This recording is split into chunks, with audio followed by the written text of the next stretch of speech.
Good evening, Wareham. I am opening the Finance Committee meeting of October the 1st, 2014. Mr. Clerk, may I have a roll call, please? Roll call, Marilyn Jordan here, Joan Fontes, if I can say it right. Tom Wharton is here, David Hurd absence, Jeffrey Tuft's absence, Dominic Camarano, if I get that right, myself, Jeff Langen, Donna Broke, and Bonnie Jean is here. Thank you. Do I have any citizens' participation at this time? Well, I'm going to jump a little out of order for timing. So I'm going to ask the Community Preservation Committee if they would step up to the mics.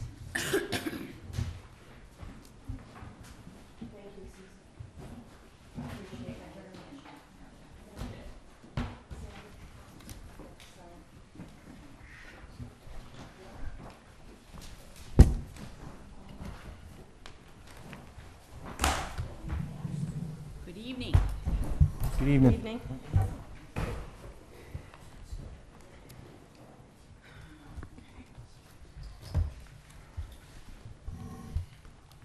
Shall we take the articles in order, starting with Article 22?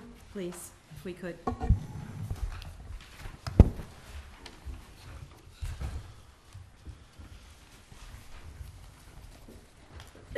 How would you like to do that? Are you going to read the article and then we answer? I can.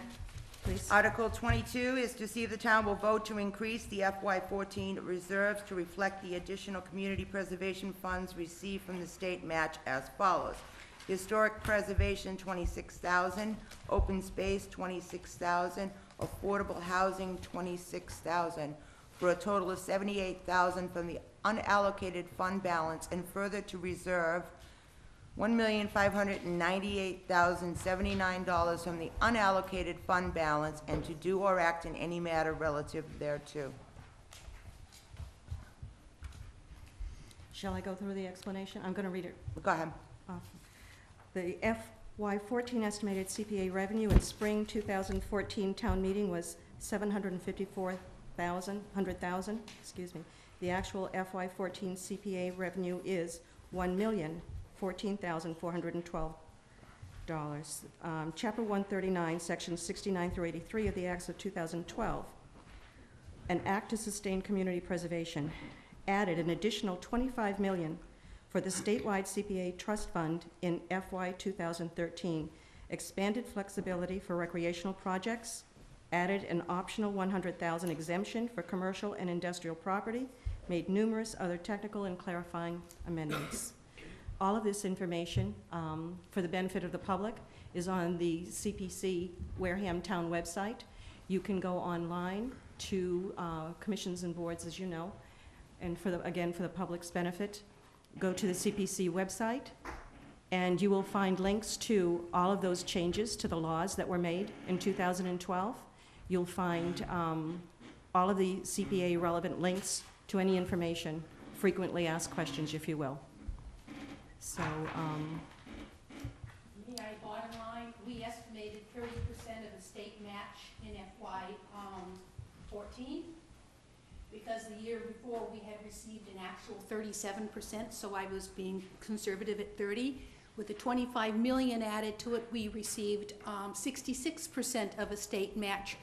And DOR made a strong recommendation that we put an additional 10% reserve set aside to match the additional funds we received from the state, and that's what this article is doing. May I pass something out? yes, absolutely. What you have here is a summary of all the funds that we are expecting to be passed with these pending town articles. It shows you the funds that we are expecting and the sources of those funds, and then the balances remaining in those funds, just to prove that we in fact have the funds that we are asking to be spent.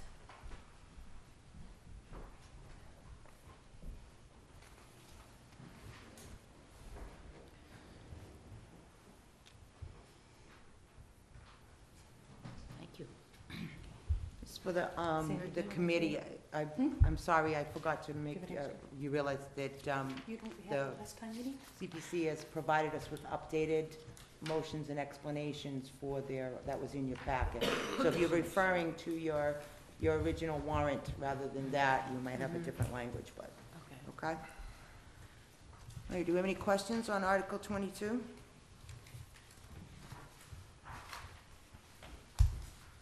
Okay.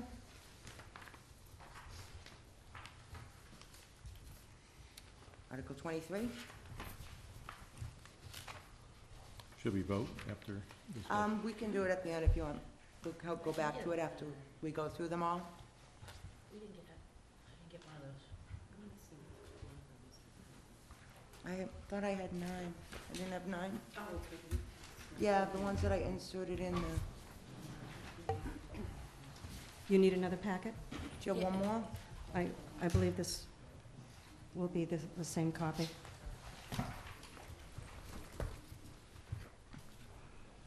Wanda didn't get one. I didn't either. Yes, please, thank you. Good, thank you. Great. Madam Chair, Go ahead, Dominic.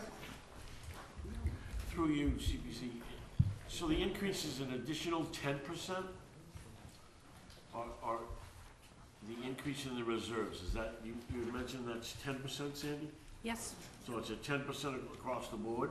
yes. Thank you. For both FY14 and FY15, or is that different? FY15 is slightly different. I'm anticipating with the, may I? In FY15, I did an estimated 40% for the state match. We've been then since notified that they did pass another 25 million additional to it, so I expect our match to be close to 70% this year. Anticipating that, I'm asking that we increase our FY15 reserves, anticipating the increase we will receive from the state, so we don't have to do it like this a year after the fact. So that percentage is what, Sandy, that you use for FY15? It's more than 10%? It's always 10% for these 3 reserves and 5% for the admin. Okay. So that's telling me I'm expecting another $174,000 in state match than I initially estimated. Okay. Okay, so that is actually what we're talking about in Article 23, to see if the town will vote to increase the FY15 reserve to reflect the additional community preservation funds expected to be received from the state match for the following categories: historic preservation, $17,400, open space, $17,400, affordable housing, $17,400, administration, $8,700, for a total of $60,900 from the FY15 estimated revenue, or to do or act in any manner relative thereto. Do you want me to go? Go ahead. Okay, You this can explain. actually is a repetition of what we just went over, but with the state approving an additional $25 million in funding for community preservation funds, it's expected that Wareham's share will be 70% of the town's CPA contribution. This request is to increase the 10% reserve and 5% administrative fund, reflecting the additional $174,000 expected this year, as required by law. The total 10% reserve for each category will be $98,600, and administrative will be $49,300. Any other questions? Tom? The $8,700 increase in admin, is that to pay lawyers? What's that for? It's What? for anything that we may have during the fiscal year in our admin. If we don't spend. Explain admin to me. Admin could very well be, we belong to the state conservation, CPC coalition, that costs us about $2,500 a year. There might very well be some searches onto ownership of a property, or we may ask a consultant to come in and give us specific information about a pending project. It varies. I can tell you exactly what we've spent in the last 10 years in this fund. What funds we don't use, it's returned to be unallocated to be spent on future projects. I mean, I can tell you what we spent last year. What did you spend last year? 20% increase just seemed to be quite a bit of money. 20% increase? No, she You're going does- from 40,000 It's 5%. to 48.7. Our admin is at 5% of a total expected revenue. Okay, the starting balance is $40,000, Yes? and you're gonna increase that by 8,000. Yes. 9,000, which is a 20% increase in that balance. It just seems like if I had the money, I'd put it into something that is going to be more productive. Well, may I continue? In FY '14, we had available 37,700. We used 5,606.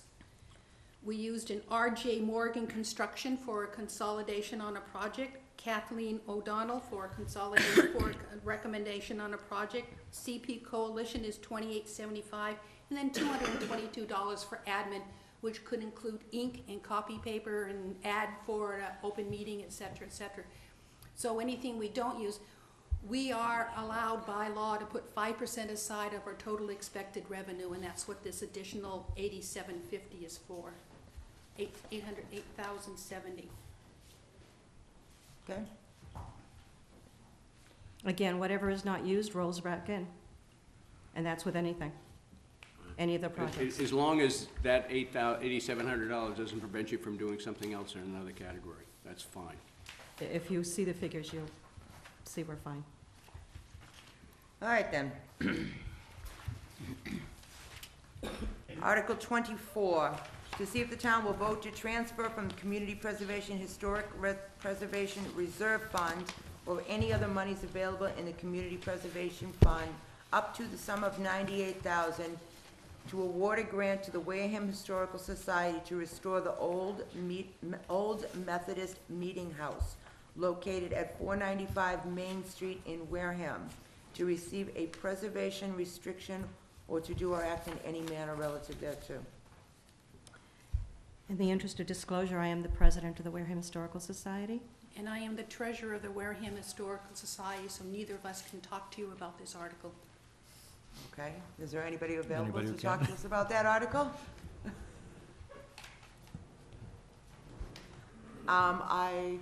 There are members here. I would welcome a member. You have a board of director here too, Oh, okay. but he probably can't talk either. I'm just not knowledgeable. Well, I'm Joe Leggett, CPC.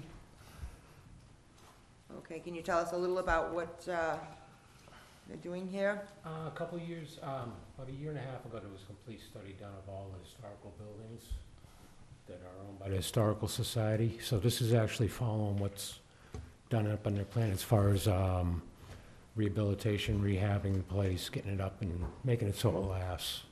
And it's all covered in the survey that they did. It's nothing outside of the survey. It's all documented and stuff like that. And it's followed up with a maintenance plan to keep the place up too. Who actually owns this building? Does the town own this building or the Historical Society? Historical Society. Historical Society, okay. Go ahead, Jeff. Yeah, how is the building used by the town? How do the town A members? lot of it's done with historical special occasions, a lot of history meetings and stuff like that. It's also leased out for, in the past, it's been used as churches and stuff like that. And it's open for basically anybody in the general public that wants to rent it out for a limited fee. So it's essentially, you have to have an event and rent it, but anybody in the No, town, it's been rented for birthday parties and stuff like that. but it's- anybody in the town can use it. Yeah, for a fee. There's, cleaning fee and stuff like that. He You said may it take for a some fee. coaching, whisper in his ear. So, No, it's for a fee. There's a cleaning fee and stuff like that, plus they got electricity and stuff. my colleague says there's a soup The soup kitchen. kitchen is not, do they have? I think there was at one time. Oh, it isn't anymore? I could be No. wrong. I know they used to feed people there too. Sorry, Bob. My question was, I wasn't sure if they still had a soup kitchen to feed. No, I think That they was got all. more of a permanent and larger place to move to. Thank you. If you spend if you get the $98,000, when will the work be done? That's a good question that I don't have the answer for. Well, I think on any of these, there should be some sort of fuse on here that says the work will be completed by 6 I months, 8 believe months, with- whatever? I believe with most of the CPC ones for stuff like this, I believe it's like a 2-year type of window that they give you to do the work. I could be wrong. And what though. happens if it isn't done in the end of 2 years? Good question. May I? The project manager asked for extension. We've had delays because we need RFPs and they do not happen overnight. And do you always grant the extension? So far, we have. Marilyn, did you have a question? You said there would be maintenance, and will that be covered by the Wareham Historical Society? Yes. Anybody else? Go ahead, David. Yes, could you give us just an overview of the scope of the restoration you're planning? I don't have the information right now with me. It is online. Oh, it is online? The total study is online under the CPC website. This survey's online, I read it. I believe most of it has to do with like windows, painting, woodworking and stuff like that, flooring. And I believe there's other issues in there too, as far as moisture and stuff like that. Okay. Article 25. Thank you. This is to see if the town will vote to transfer from the Community Preservation Affordable Housing Reserve or any other available monies in the Community Preservation Fund under affordable housing, the sum of $70,000 for a grant to the Wareham Housing Authority to create one additional housing unit, Unit 51, Building 5 at Agawam Village, located at 57 Sandwich Road, Wareham, Mass. To accommodate an eligible Wareham resident for affordable public housing or to do or act in any manner relative thereto. Okay, the Wareham Housing Authority has a significant waiting list of residents in need of housing. Each new unit contributes to reducing that need, and it's hoped that this construction can be completed in the spring of 2015. Mr. Paulaitis will be speaking to the details of this particular article. Hello. Good evening. The purpose of this article is to create an additional unit of housing in the town of Wareham. This unit, many, many years ago, was originally a housing unit. It was, in my estimation, unfortunately, improperly converted to office space. The purpose of public housing, Commonwealth of Massachusetts, is to provide housing, not to build office space. So we have a new board, a new administrator, and we're reverting back to the original intent, and we're going to restore this office into a habitable unit, which will include the entire inside of the unit, converting it back into a dwelling unit for a Wareham resident. A question? Good move. Where Good will move. the office move to? Pardon me? Where will the office, The office will go where it was originally in 1962 to 3 at the community building on that site. site? And we will make other arrangements for the maintenance shop and maintenance that is presently occupying that space. There'll be an additional cost? No, that'll be borne by the housing authority. The creation of the maintenance was totally separate and apart and not included in this. This is strictly the additional unit, in Building 5, Unit 1, at Agawam Village. Okay, thank you. Unit 51, right? Is that right? Well, some call it 51, but some call it 5-1. Oh, okay. 6 of one, half a dozen of the other. Sir, The potential revenue is about $6,000 a year for an apartment?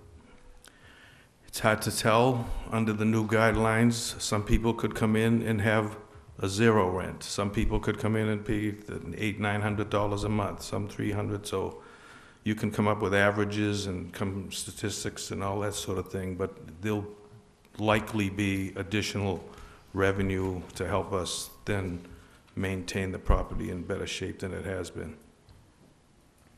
Go ahead, Jeff. Is this number backed by a proposal, or do you still have to go through the RFP process? We have professional cost estimates to get to support that number. When we, because it is public housing, we will end up going out to go out to bid and. So you can do that ahead of time and then come and present the bid you selected, or? Yeah, and is that how you we'll arrive go at this with number? minimum. I'm just curious, because I hadn't realized that you hadn't done RFPs in some of the other ones, and you still had to do that. This is a different article, I'm catching up. confused. Just Jeff's learning the process of CPC, et cetera, et cetera. So what he was saying is that oftentimes these are estimates that you're dealing with, but you're in pretty good idea of what the range is, but that you haven't actually had I mean, RFPs. it's a Yeah. complete creation of a new unit, Right. bathrooms, kitchen, bedroom, everything, you know. Angela, I just wanted to ask, is this, this has been vetted through legal and everything is a proper use? Because we had some controversy before about, money being spent for safety issues, but this is a Right. complete renovation. This has all gone through legal. We're all set. Yes. Okay. All of these articles have gone through legal. All of them. Well, Great. Anyone else on this article? All right. Article 26. Thank you, sir. American Legion.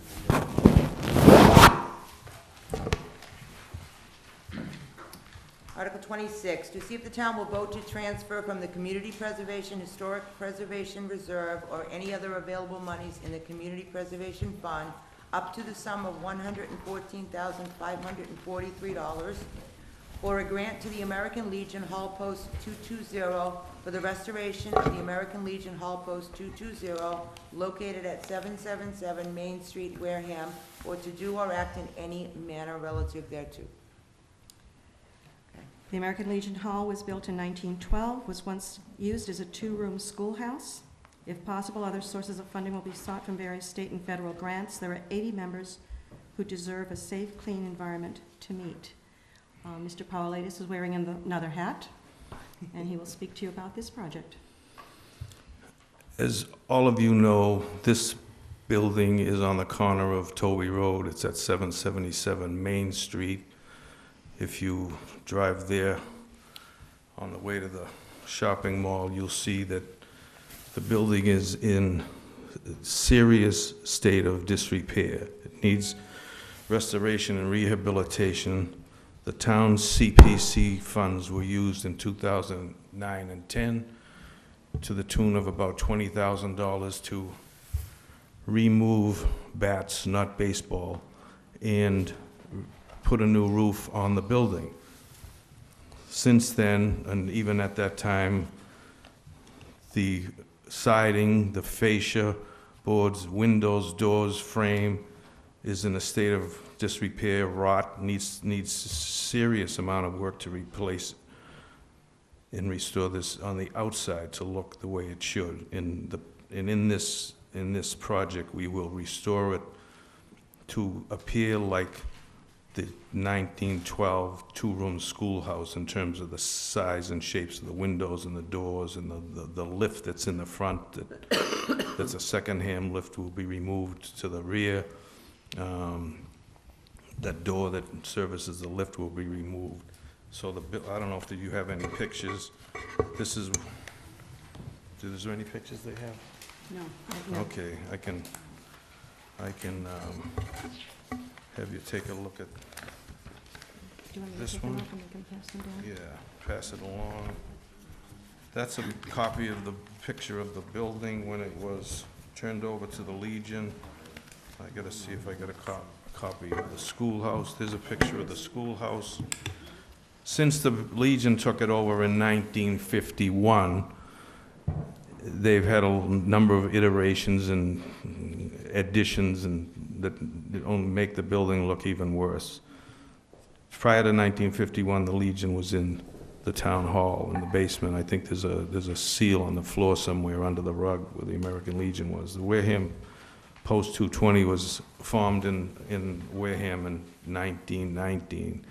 The Legion as a whole nationally was established in 1917. And last night at the selectmen's meeting, some of the other members and officers were here with me, but they weren't able to come tonight, so I'm at bat.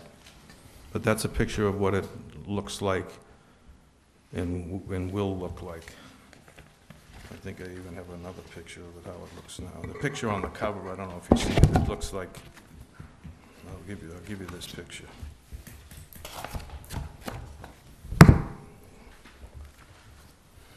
It's really not something that the town or the American Legion or the veterans should be proud of, the building the way it is. So with this request, we would appreciate and would look towards improving it and making it not an eyesore that it is now. Any questions? I do. Go ahead, Dominic. Who owns the building now? The American Legion owns the building. It was transferred to the Legion from the town there's a right of revision, so if and when the world ends and there's no more American Legion, it reverts back to the town. Is the building on the historical preservation, is it a historical building? Sandy, do you know that? If it's registered as a historical building? I believe it's on the PAL. There is a historic preservation restriction on it because of the roof work that was done a couple years ago. Is that your question? That would be the question. I guess in a roundabout way, what I'm getting at is, the American Legion is an organization. It's a club. They have members. It pays dues, and now you're asking, the town and CPC and them to put money into, more or less a private club. It's a historic building. Well, Okay, it's a historical building. Granted, I'd like to see historical buildings done and everything like that, but with the money that they're gonna spend, it appears that there's gonna be, renovations inside as well. No. This is just outside? all outside. Inside will be Because another project. the problem I have is, okay, I had a club down the street too, you wanna fix it? I'm just getting at that type of realm. If you it's know what I mean? eligible. That was my question, you know what I mean? I understand that. If the building's unhistorical and that it needs some repairs, that's fine, but, the town gave the building to the American Legion to keep it up. They have members and everything to keep it up, and it seems to me that they've failed to do that. I don't know what the scope was that the town gave them to take care of the building, but obviously, they've dropped the ball. Now they want us to fix it again. It's just a personal opinion. Thank you. I don't know who was first, Jeff or Dawn, or I'll let you two flip a coin. Dominic, I can't believe you're talking like that. If I may, in I'm sorry, response, I'm not stirring No, anything. I know, listen, the members of that Legion have served our country and served our country well. They have put their lives on the line, day in and day out. They have been struggling. They have a very senior membership right now, and they have been struggling. They've just gotten new blood in there, and they're making changes. You had 3 of the past commanders died within 2 months this year. And these guys love that building, and they love the camaraderie of their brothers and sisters that served. And I just I'm think that if it's eligible to get funds, I think I'm 100% in favor of it. Go ahead, Jeff. All right, I have a question of fairness to trying to get through this, because when you do the research, essentially the Post owns the building, and the Post may sell their building as long as they put the money into another Post. That is how the American Legion is set up, and so forth. And I frankly agree with Donna that they've done a lot for the town. I've talked to a friend of mine who was in their Post and a leader. They do an awful lot for the town. The question comes up is, what is the process that says the American Legion gets it, but maybe the VFW doesn't, or another club, like I can think of others that do a lot for the town. So there's got to be some fairness in it. So that, the one issue is, it's private ownership and private people. We can't go in there unless we were a guest, for those of us who are not members. But that, they do something, so I'm on Donna's side as far as doing that. Now, for me, then, the next issue comes, okay, here's the VFW, which is the group that's actually been shot at. That's the difference in the criteria. Wait a minute, The that's not VFW true, that's not true. Yes, it is. It is. American Legion, you do not have to You go to the don't, combat. anybody in the service can join and get in the American That's Legion right. today. You can sit there, Veterans of foreign war is different. yeah, Veterans of Foreign Wars is Oh, I very different. understand that. I fully understand that. But then, what if they apply, is there a process which they would be considered, or the Kiwanis, or whoever else has a lodge, the Moose Lodge, whatever, all of whom do things for the town, which is Donna's argument. In terms of the disposition of the building, as I indicated, I don't think they can sell it to another outside party. They own it and dwell in it. In the deed or in the declaration, there's a right of reversion back to the town. If they no longer use it, they can't sell it, number Okay, so one. that issue is, Number one. Number two, if you look at the building, no, I'm not arguing I- the building, I yeah, agree with you. no, but in response to his question, I disagree that the state of disrepair was caused by the Legion. If you look at the building when they got it in 1951, it's pretty much the same building. They kept it as it is, the same siding, windows, etc., except to make it handicapped accessible. And we will, when we restore this, it'll be restored back to those same type windows and doors as it was when it was a schoolhouse, to make it fitting if and when it should go back to the town. But to answer your question, anybody can submit a CPA grant as long as you meet the criteria for what is allowed. So could the Elks, which If they're they're- building, if not they're the Elks, buil- I'm sorry, the VFW Hall, which If their seems to be building newer is and in an better shape. historic building, yes, they can. It Historic all is has key, to go before the town meeting for Okay. approval. But historic is the. Yes, historic is the key. Right, Donna? That's the key. Mr. Pilatus, can you tell me, are many other members of the American Legion also members of the of the VFW as well? Certainly, yes. Mr. Russell that was Thank here you. last night with us, Thank you. yes. I noticed it said other various state and federal grants you'll be looking for, if possible. Have you looked into any of those yet? We're talking with the Plymouth County Sheriff's Department to help do the work on the inside of the building. We'll procure the materials and supplies, and we'll ask them to do the work. So that's on the inside, that's what Yeah, those. the outside is strictly, The CPC funds. will be a contractor. David, do you have a question? Yes, I do.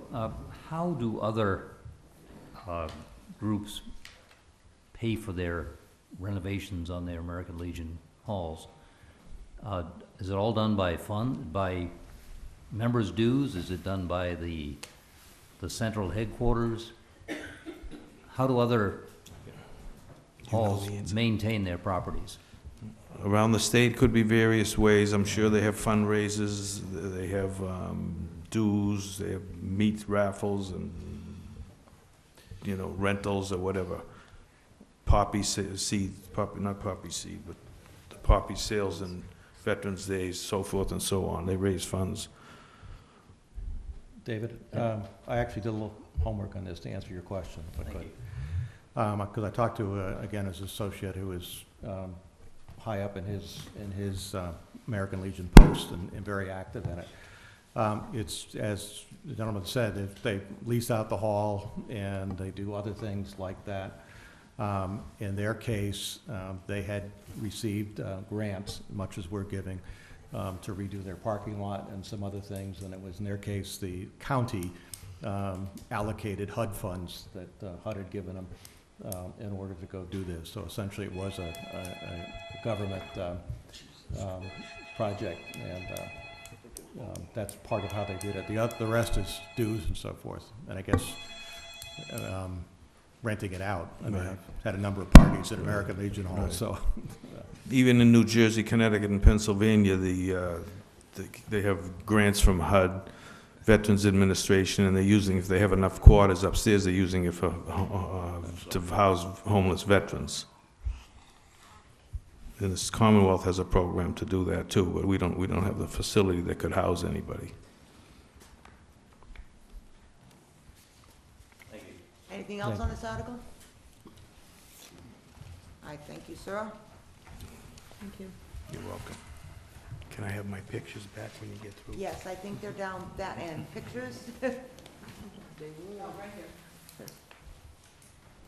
That's the, okay.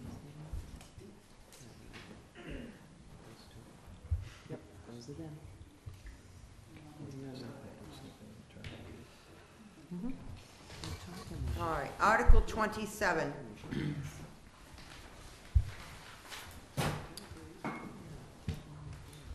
I'm going to read this as given to me by the CPC. To see if the town will vote to appropriate and fund such appropriation by borrowing the sum of $835,000 for the preservation of the Parker Mills Dam located on Elm Street, Wareham, Mass. And further to transfer a sum of money from the CPA unallocated fund, a sum of money for the payment of principal and interest, or to do or take any other action relative thereto. I Parker? think you need to read the one that's in. Sorry? I think you need to read the Article 27, that is the article, because it's been modified from what she just read. Okay. I'm going to reread what's in the warrant. Apparently, it's a difference from what I had here. Well, To I s- have two different versions, that's why I'm a little confused, so. Off the warrant? Yeah, I mean, I have originally what you had sent me before, Mm-hmm. and then I have, what was in the warrant, and then I have what was sent from legal, so I'm a little confused. The warrant states to vote and appropriate a sum of money for dam repairs at Parker Mills Pond and all other costs incidental and related thereto, to determine whether this appropriation shall be raised by borrowing or otherwise, or to take any other action relative thereto. Thank you. The change came after consultation with legal. After I had printed that up, legal changed Okay? according to what I'm looking at here. I'm going to turn it over to Dave Menard, who is Director of Municipal Maintenance. This 835 is part of a $1 million grant from the Office of Energy and Environmental Affairs. 835 is the payback at a low-interest loan. They're giving us a 165 right off the bat. So it's a total of $1 million with the 835 and the 165 that they're going to give us for this. Right now, the Mass Department of Transportation was doing an inspection on Route 28, and they happened to be looking over at the Elm Street part of the bridge over there, and they seen deflection. So they ended up calling me and said that that road, you have to do something immediately, that, you know, it's a pretty serious condition over there. So I ended up doing a temporary blockage of the road with the concrete barricades. Since then, dive team has come in there. They did a full inspection, which I just gave to the chairpersons tonight. It just came in recently. The superstructure is rated at a 1, which is imminent failure. 0 is collapsed. The bridge is no longer there. So imminent failure is pretty much the bottom of the barrel. That road is, if we don't do this, get this 835 appropriated at this town meeting, the grant money is going to be taken away from us. The low interest loan is going to be so, and this will become it's going to have a permanent closure. You know, fencing, signage, stuff like that. Right now, it's in a temporary state, but if we don't get this at this fall town meeting, the state's going to take their funding back for this. For the benefit of the public, The classification means that its failure will likely impact one or more of the following: loss of life, serious damage to homes, industrial or commercial facilities, important public utilities, main highways, or railroads. So that comes off that state classification information. I do have a copy here of the inspection. If any members of the committee would like to review it at more length. I think what I need to slow down and back up a bit, and that is the numbers, okay? Because I'm hearing, I just want to make sure I understand what this number is. Is it partial grant and partial Yes, loan? partial Okay. grant, partial loan. So the grant money is how much? 165, 165,000 yep. is the grant portion. And And then we're looking to borrow 835? to pay back the state at a low interest rate, which is 2% for a 20-year period. 20 years? They allow 20-year period, yes. 835,000 we're gonna borrow over 20 years, correct? 2%.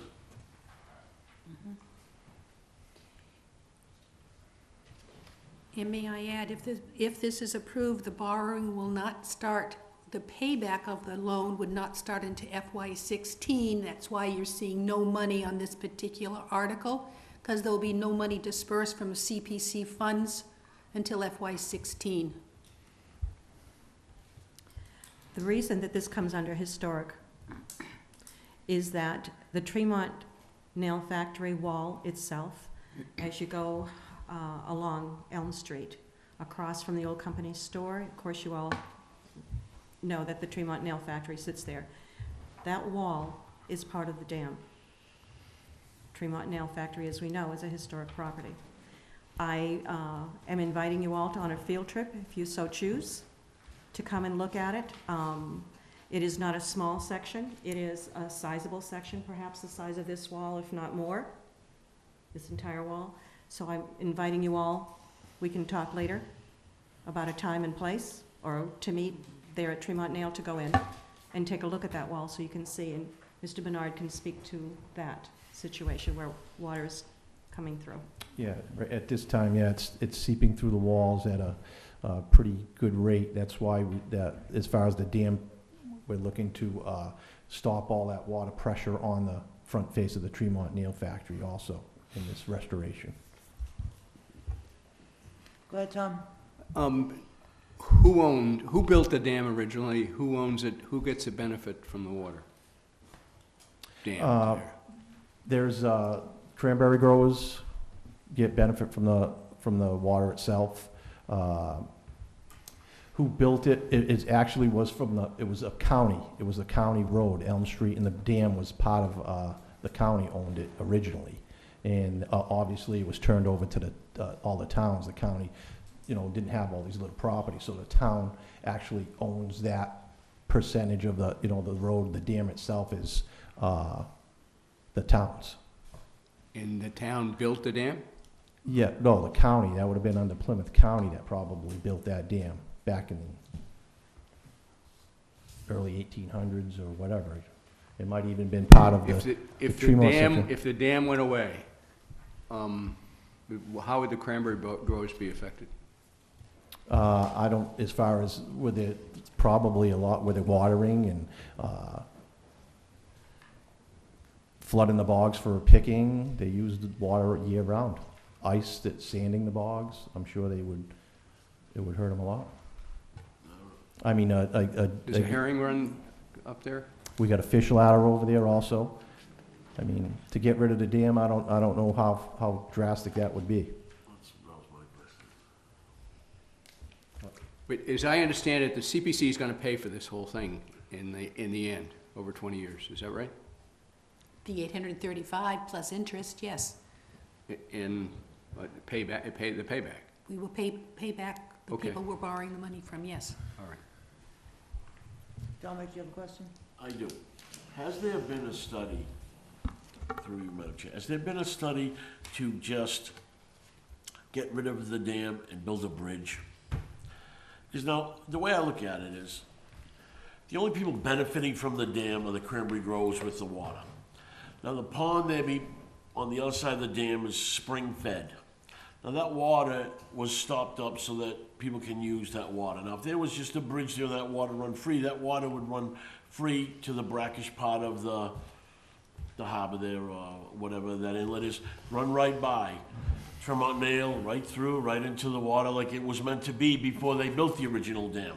Has anyone ever done a study to see the real effect of why the dam?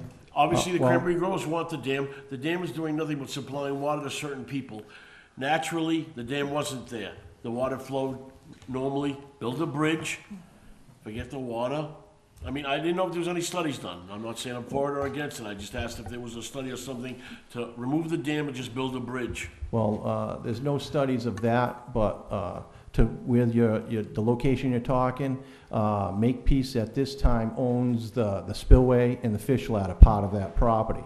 So to divert, you'd have to divert that water through the Tremont Nail Factory. So even it's No, it could Where you go to gonna the left divert- of where it. you It could gonna go it could go to the left of it. to the left, Makepeace owns that property almost up to the roadway that goes into the Little People's College. They own that whole section of property, Makepeace. So we can't divert that water on their property. We'd have to go through the But Tremont Nail. isn't there cement, like a I got a map here. No, I'll I've show been you down exactly. there, I know what it looks like, but to me it appears that the water could flow by there.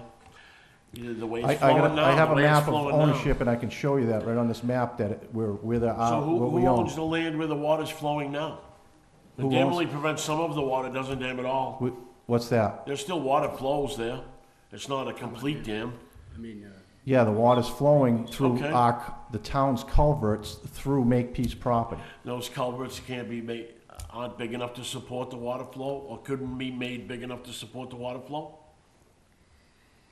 The culverts, Without touching Makepeace land? this is what this whole dam restoration is changing these culverts where we can travel over the roadway. As far as diversion of the water, you would have to take down the Mill Pond, the Tremont Nail Factory. And I can show you that on this map if you'd like to see, and I can show you what I mean by it. What You're about- not gonna divert that water that way. what about that culvert or whatever that runs underneath the factory?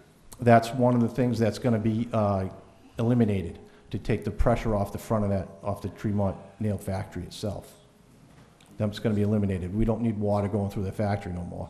It's actually, it's inside there, that's why she was saying you could go and actually look at what's going on there, the way the water's running through, like the building and all kinds of crazy stuff. There's a section that ran through where it ran Ran the mill itself, The yes, mill itself, yes. Them are concrete culverts that are in there, and them things would be eliminated part of this process, the restoration of that. so that eliminates that as a historical, It's, industrial building, and any appeal that it may have for people who want to come in and see how things. you're just used to be stopping the when buildings water, were right. nobody sees what's underneath that roadway, I'm not taking nothing apart in that Tremont Nail Factory. We're just looking to do that in the roadway, underneath the roadway, to stop the water pressure coming into there. I think it's a good idea, but I just want to, I'd like to really. Benefits hidden. Please, David? Any idea how long this rebuilding repair is going to last? You're probably looking at a 6 to 9 month project to get it done.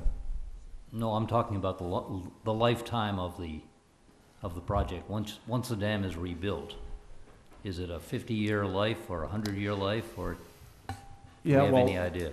the weakness is probably the concrete culverts nowadays, is that's, they get limitations, probably like a 50-year before they'd have to be, unless it's properly maintained. Who knows how long you can get out of these things? Maybe you can get them 200 years. It's all how you maintain it after the fact, but you should get the initial 50 years out of a new culverts, and I mean, that's old stone stuff's been there since the 1800s, so you're asking me something that, who knows how long that can last. I would say it's at least a 50-year repair, restoration. At a recent CPC workshop, there were representatives there, state-level representatives there from Preservation Mass, and they, after my conversation with them about this project, they have offered to work with us as a resource alongside Mr. Menard. So historic interests would be followed in guidelines, excuse me. Is there any hydroelectric possibility out of this whole process? No, not in that, not in this one, no. Jeff, you have a question? I have a couple questions. if I Go could. ahead. One of the things, obviously, is what else had been considered, because there is funds available from the federal government, basically to remove dams. NOAA in particular has a whole grant program, as does the EPA and others. And they've done multiple dams, several in New England. Maine in particular is taking down dams like this left and right, as is New Hampshire, and actually there's one in Massachusetts. Which, if we could get a grant like that, and that's a grant to the town, not the town having to borrow money, frankly, for the citizens of the town, is a better deal. The beneficiary of this, obviously, is the AD Makepeace. They were called out. By the way, I have to congratulate you guys. I spent yesterday reading the full report from the consultants you hired. And I think that's exactly the right thing to do. Unfortunately, you're talking to somebody who's also done 2 of these. And the $9 million that they estimate to restore it will probably end up to be somewhere close to 20. And this is the first one. All of a sudden, the 9 just got 1.6 added to it. And now we have to go do this. And you haven't even begun to get into the other things that, in my experience, are the things that are the gotchas, foundations. There's water everywhere in the building. It's got mold. Lord knows if it's got asbestos. You haven't done the test yet to find out if there's pollution in there. Hopefully there's not. The interesting part about it is when I read your report, my feeling was that you were going to do enough to stabilize the site and then bring in a private party to finish it and do it all, which is the examples that the consultant gave were all private parties who took buildings and redid them and so forth for benefit. Now, they were in historic areas, so they had to follow historic rules. But the state is littered with things like that. I think their slideshow had a picture of the clock tower in New Hampshire. no, it's in, I'm trying to think of what's the, Lowell Lawrence, which is done very nicely to a nice office building. Fortunately, for a building in Lawrence or Lowell, there's enough high tech around there that you're going to find occupants. We don't have that luxury. I mean, having also done a relocation of a facility, you're going to find out that Wareham is not going to be on people's lists as a place to put a business. It doesn't meet any of the criteria that any company that I've worked for, been the CEO of or anything, it just doesn't. But what it does do, and I thought it was very good, is in addition to the $9 million, they also talked about adding residents and other options, so they did some of those things.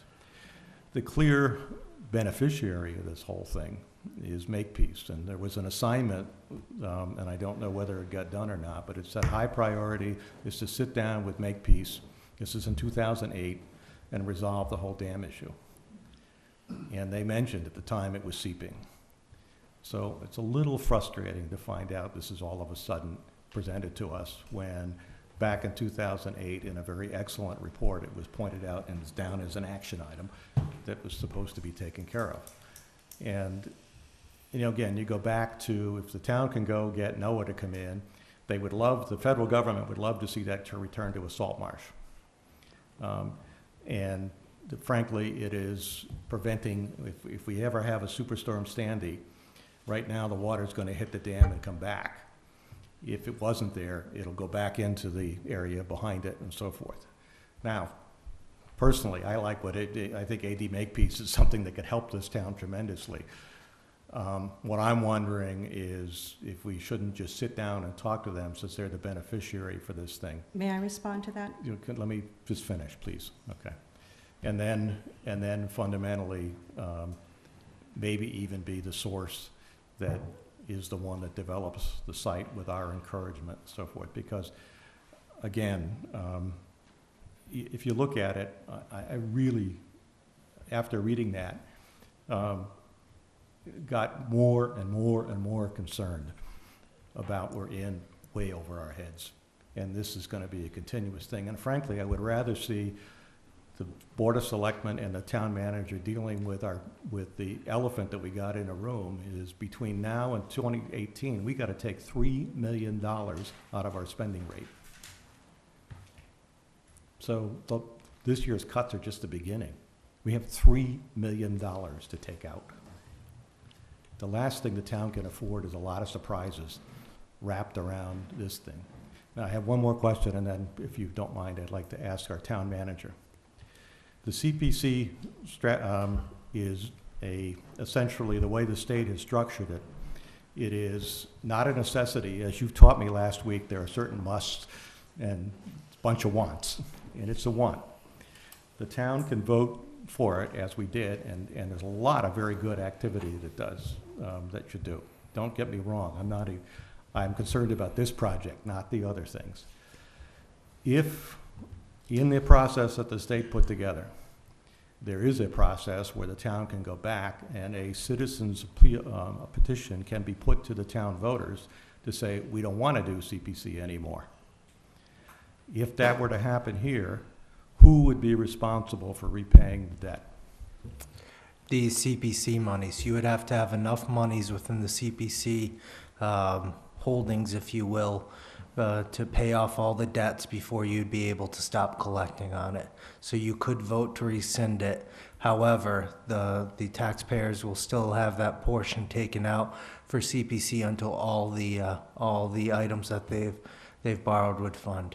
So they would still see that taken out of their taxes. Correct. I could vote for it with the idea I'm going to lower my taxes. Right, it wouldn't. But they would be obligated, it wouldn't go away immediately. Right. Right. Whatever, Okay. the life of the loan. So you're talking a 20-year loan, for the life of that loan, The town would have to pay it, that essentially. you would have to continue to pay the tax on CPC, even if you rescinded it, until they had no other debts. Okay. Right, you could pay down. This is actually a loan from the state itself, so there's no prepayment penalty. It's not like a bond that after 10 years it's assumable or anything like that. We could pay it off at any time. So But it's a depending loan on that we have to pay. correct. So instead of trying to find $3 million, we have to find $3 million plus to take out in order to do balanced budgets. Yep. I mean, you've got it's the fixed costs of the town that are driving all of this, and this would be another fixed cost, loan payment. Right, they would before the CPC could be done away with, they would have to pay off all their debts. So it wouldn't be anything that would affect the general fund Right. budget. But in essence, we'd have to pay it. The taxpayers would have to pay. The taxpayer would have to pay, Correct. that's the bottom line. Correct. You can, please feel free to rebut me. I'm sorry I interrupted. I just wanted Mr. Sullivan to respond to that comment about why didn't you meet with AD Makepeace? Yeah, I can't speak about any past administrators, but we actually are openly engaged with Makepeace on this right now. Clearly it's going to be an issue, and it's going to most likely end up with a legal issue, so. I figured that. Yeah, that's the thing about the surprises that I was talking about. And I had the good fortune of working for a large company that the minute I picked up the phone, I had resources to help me go through it. But the cost went from $8 million to 20. I would like to recognize the chairman of the Board of Selectmen to speak, please. Could you, we can't hear you back there. We'll swap. We'll have you wait for another.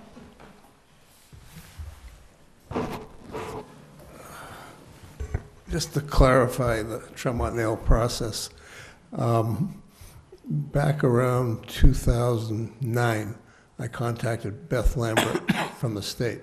Her particular job is dam removal and restoration and mediation. They listed the dam at Parker at a certain level, about the top 10%. The actual Tremont Nail Dam upstream was in the top 1% for removal. The issues we have, just so everybody understands, we can't discuss a lot of it because it's legal, and we're already dealing with it now, is that there's called basically riparian rights on water. It's ancient rights. Makepeace doesn't use the water that goes by Tremont, just so you understand. Right now, I believe the Beaton family maintains or takes care of about 10 bogs, and that water basically gets diverted to them. You have property along those ponds there that are waterfront property, which basically would be no longer waterfront property. And again, everybody has rights that have been built in, you just can't remove them.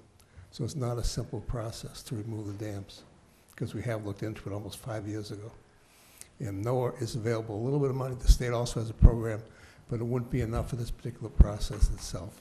What is a possibility is there is a dam farther down the road, which is owned by the state, which we've contacted initially to start the process to see if they would consider making some changes there, which would be state costs not involving the town, which would take pressure off the dam wall, which will eliminate the problem. Okay. So just so you understand, this is a long-going process. We've been at it for quite a while. If you go back, I'll be at Plymouth Registry of Deeds looking at some more information, but basically the land changed hands the last time substantially in 1930. And we're trying to figure out exactly what's going on. And that road, Elm Street, was a county road. So we're also trying to figure out when Wareham actually got that road or did not get that road. I appreciate There's a that. lot of issues involved, so Yeah, it's not as simple as you think it is. I don't think it's simple, that was my concern, because No, I've it's been there. extremely complicated, and we It's are very working. complicated. We are working on it. Yeah, I would feel more comfortable, to be honest with you, if a private party was in there doing it, because the private party can write stuff off, they can get help from the feds and so forth, where we can't. And Yeah, but you're asking someone to come up and spend money that they don't have to. I'm worried about we're oozing our way from keeping it into restoring it. One of the keys is, I mean, it was very clear, you gotta get rid of the water in the basement, because that's not destroying, that's destroying the building, and no occupant's gonna go in there with water flowing down, because you already got mold in the building because of the fact there's water all over the place. So there's a zillion clues in that report of things that are gonna be gotchas. Here's the first one, but there are lots more, and it would be better, frankly, if we found somebody basically to do with what they essentially told us to do is get a developer in there to have it. And even if we had to negotiate with them, We can't do that until we have a 21E on the whole property. Excuse me, a what? 21E on the whole property. What is a 21? What is that? 21E is an environmental inspection of the whole property. You can't go out we've already tried this, just so you understand, this is not new. Okay, you're educating me, I'm Okay, open. when the town bought the property, there was a partial 21E done in a certain area. The whole property was never done.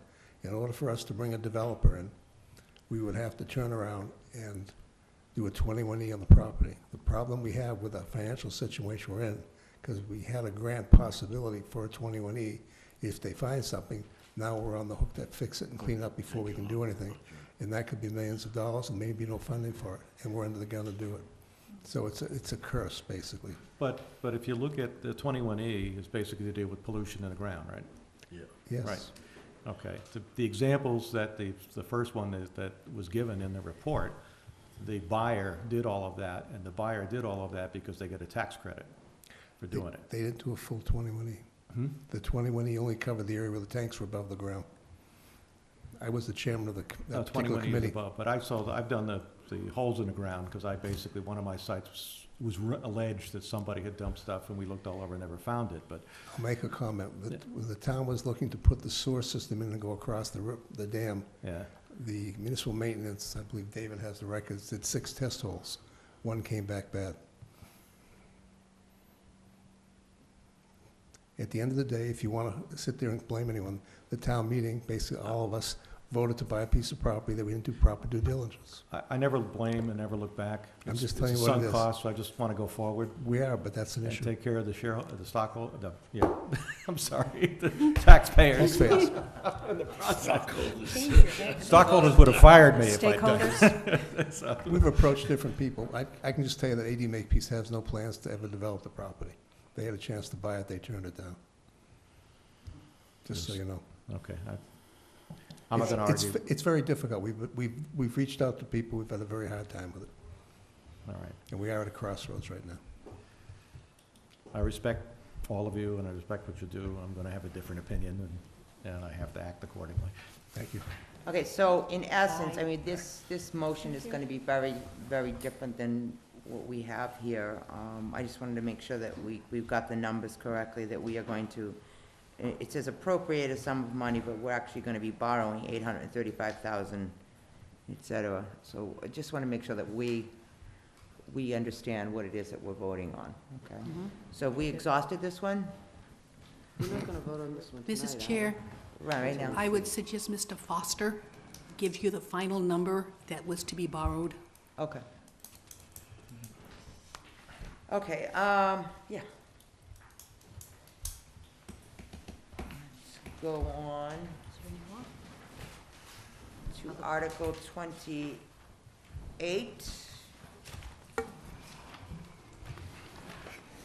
To see if the town will vote to transfer from the Community Preservation Open Space Reserve Fund or any other available monies in the Community Preservation Fund to grant the Wareham Land Trust the sum of $158,000 to purchase the properties shown on a plan and deed in the file of the Office of the Town Clerk, Book Volume 36795, page 304, 4.53 acres, Assessors Map 68, Lot 1, et cetera, et cetera. And I was provided a, oh, okay. Wait a minute, okay. This is the one you said there's extra wording? Yes. Okay, so under that, there was another extra sheet in your packet marked Tweedy and Barnes Preserve. It was a sheet all by itself. So there's some extra wording in the warrant. So the motion, we can't change the warrant, that's gone out, but in the motion, it's going to have this added sentence, the last sentence, and accept a conservation restriction thereon granted to the Town Conservation Commission or to do or act in any manner relative thereto. Okay, and then I will let you explain. And there were some very pretty pictures that were handed out here. That was also in your packet. Sure. The last 4 lines as well, in the explanation. Yeah, in were the added. explanation at the bottom. There's a last highlighted, it looks a little lighter shaded. Application has been made to the Massachusetts Executive Office of Energy and Environmental Affairs for a conservation partnership grant of $72,500. The amount to be transferred from the Wareham Community Preservation Fund in accordance with this article will be reduced by any successful award from this grant request. Sir? Okay. John Browning from the Wareham Land Trust, backed up by Nancy McHale. Remind me what I forget. The property is sort of bisects our existing Tweedy and Barnes Reserve. This was 20 acres, which was given to us a number of years ago by the Tweedy and Barnes Company. It's a delightful property, has great views and all that, but it doesn't have room for parking and proper signage. As you can see from the sketch over there, the photo over there, the red circled areas are the areas that we propose to buy with the funds we're requesting from the CPC. The obvious long, narrow one is the old Pennsylvania Railroad bed, which completely separates 2 of the parcels we already own and prevents proper trail access across those, and it itself is the best trail access down to the Sippacan River. The additional rectangular piece at the top is a lot which has already been approved for a residential building, but we have agreed with the present owner, a purchase and sale agreement, which would give us the 2 pieces for slightly less than the appraised value. The larger section would provide space along Blackmore Pond to have parking, which there is none at the moment, and place for signs and access on down to the views along the Sippacan River.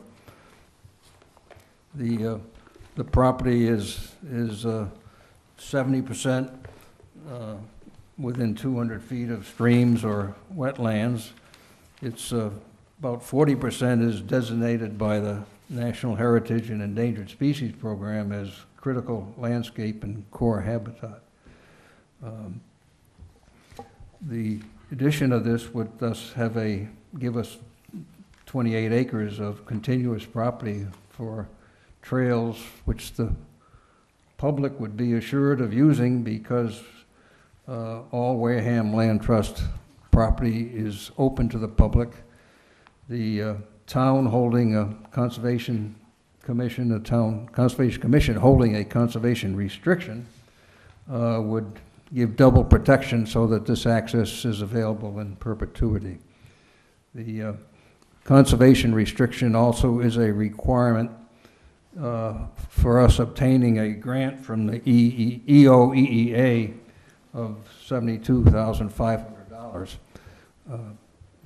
Anything we realize from that grant, we are optimistic but have no way of knowing at this point whether we will get it. The decision on that is made in early November, perhaps late October, but we're optimistic. Anything we get from that grant would reduce the requirement of the $158,000 from the CPC.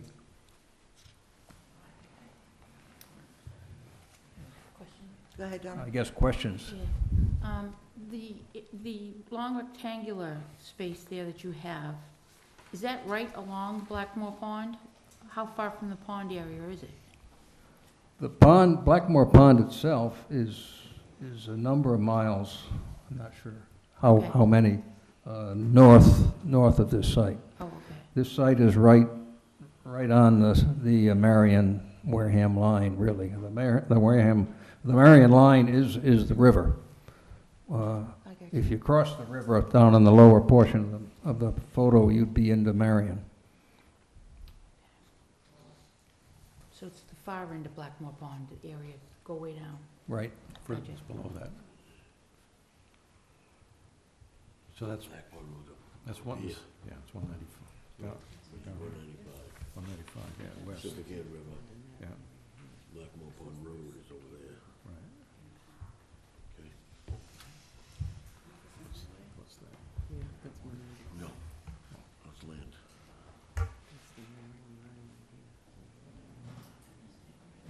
Any other questions? Mr. Hurd, did you get a copy of that new sheet? I can give you my copy. No, I did I was looking, I was watching and you were, Oh, I think I have one more, hang on. okay. I do, I got one more. Thank you. Pass that down. Thank you. I am not sure. Are you going to be voting later this evening? Yes. Thank you. Well, I just got one question, it really doesn't, through you, it really doesn't involve this or much of this. You say that this is the old train track?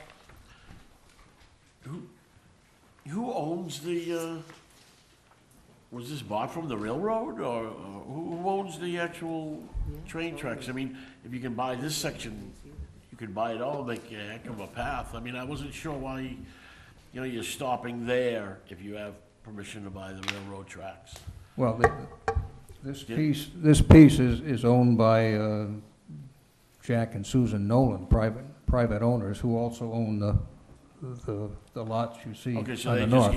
just, They bought it, I'm not sure if they bought it directly from, but they bought it from the railroad. Their family And- might or own it. if just not had- them, their just had right predecessors. away. Okay. Yeah. So that it's not owned by the all of it's not still owned by the railroad, it's owned privately. That was my question, no problem. In some cases further north, there are sections, excuse me, which are owned by the state, I believe. So these There people. were discussions, as you probably know more than I do, about a bike path going Right, through that's here, right. which would have been very nice, but it was blocked by owners, as I understand it, was blocked by owners on the Marion This section is side. privately owned, that answered my question, Yeah. thank you. Okay, any other questions? Thank you, sir. Thank you, John.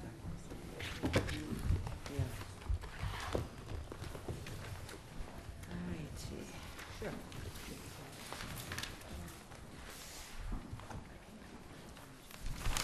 Article 29, to see if the town will vote to transfer from the Community Preservation Open Space Reserve or any other available monies in the Community Preservation Fund under Recreation, a grant to the Open Space Committee, the sum of $75,000 to fund playground rehabilitation for existing playgrounds that have been identified as being the most critical by the Recreation Assessment Report, or to do or act in any manner relative thereto. The deadline for submitting a CPA grant for Fall Town Meeting is the first Tuesday in June. The recreation assessment will not be completed until the end of August. The deadlines for articles submitted by a town committee is August 15th, so spring town meeting would be the first period that a grant could be acted upon for any specific playground. So passing this article would allow the rehabilitation process to begin when the report is completed, which it has now been. And I will turn it over to Sandy Slavin. We Open have a space. draft. It's being reviewed by the Open Space Committee. It's being reviewed by Mr. Menard from Municipal Maintenance. We're very close to having it completed. What we are finding is that we have several sites, playgrounds in town, that are an issue of safety, health, and welfare of our residents. So we are expecting that this funds may very well be used to take care of the safety issue that exists in several of the playgrounds today. Passing this now would allow us to immediately start working on removing those hazards. May I ask you a question? Go ahead, Donna. Is that, hopefully that rundown playground over at Weebianic is on your list? What is on the list of that site is they have half tires that are radial, so the steel belts are being presented in that. And so here is what they say about the area. I mean, I'll find it in here someplace. They're strongly recommending that those tires be removed because they're trip hazards, and the steel belts could cause injury. So that's one of the sites they recommend that for a safety reason they be worked on. Other sites have been mentioned. But until this is completely done, it's not out yet. It has to be reviewed by the rest of the committee, Open Space and Maintenance. But the intent is to use the $75,000 to immediately take care of the safety hazards that exist in our playgrounds.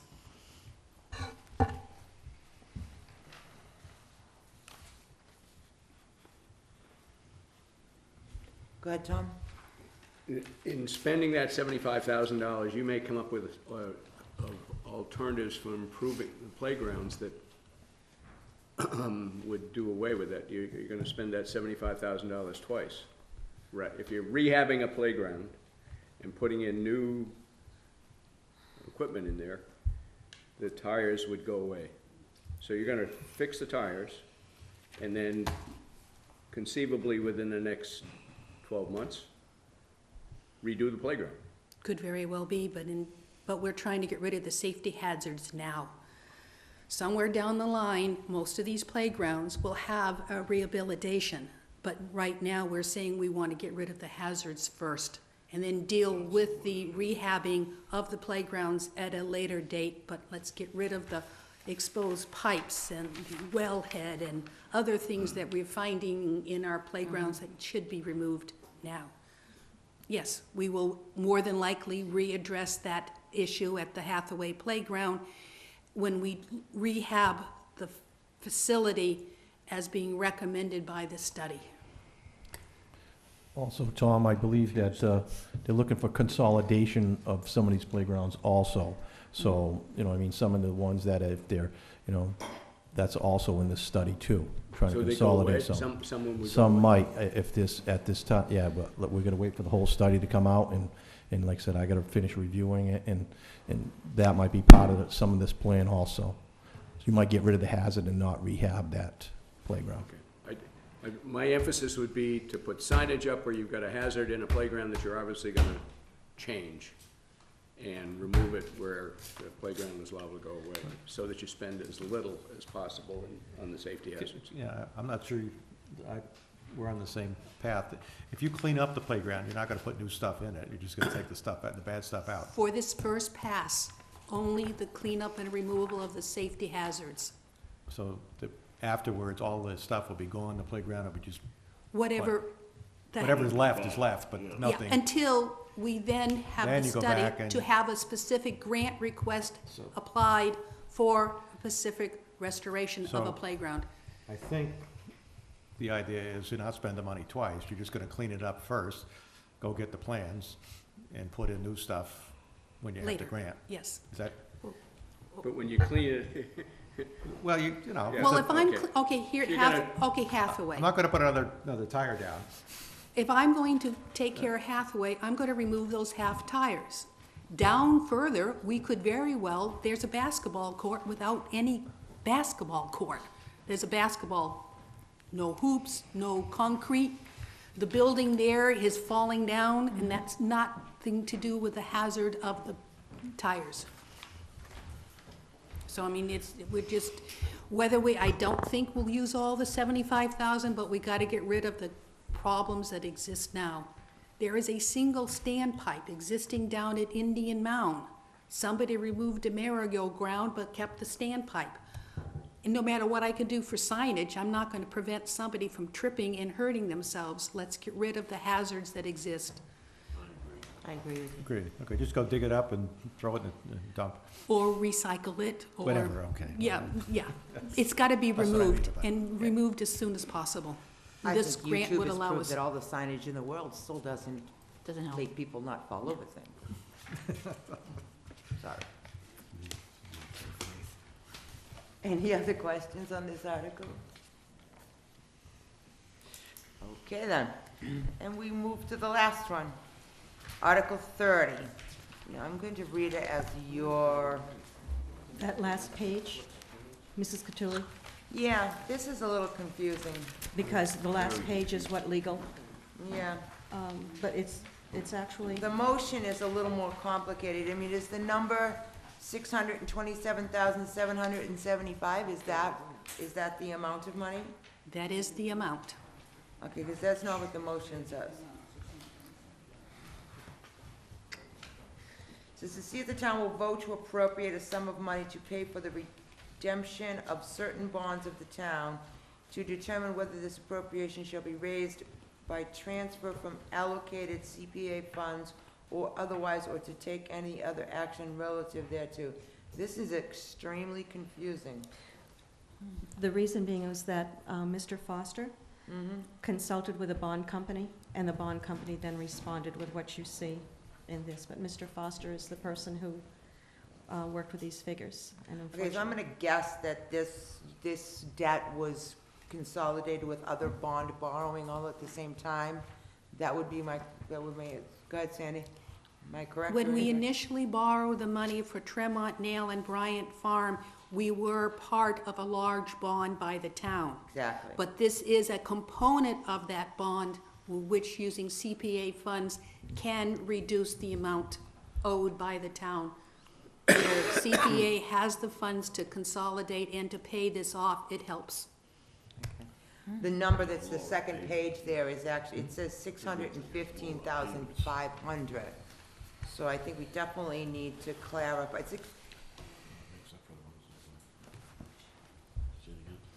It says to pay a portion of principal, redemption, premium, and interest of the town's $4,206,000 municipal purpose loan of 2005, bond dated May 15th, 2005.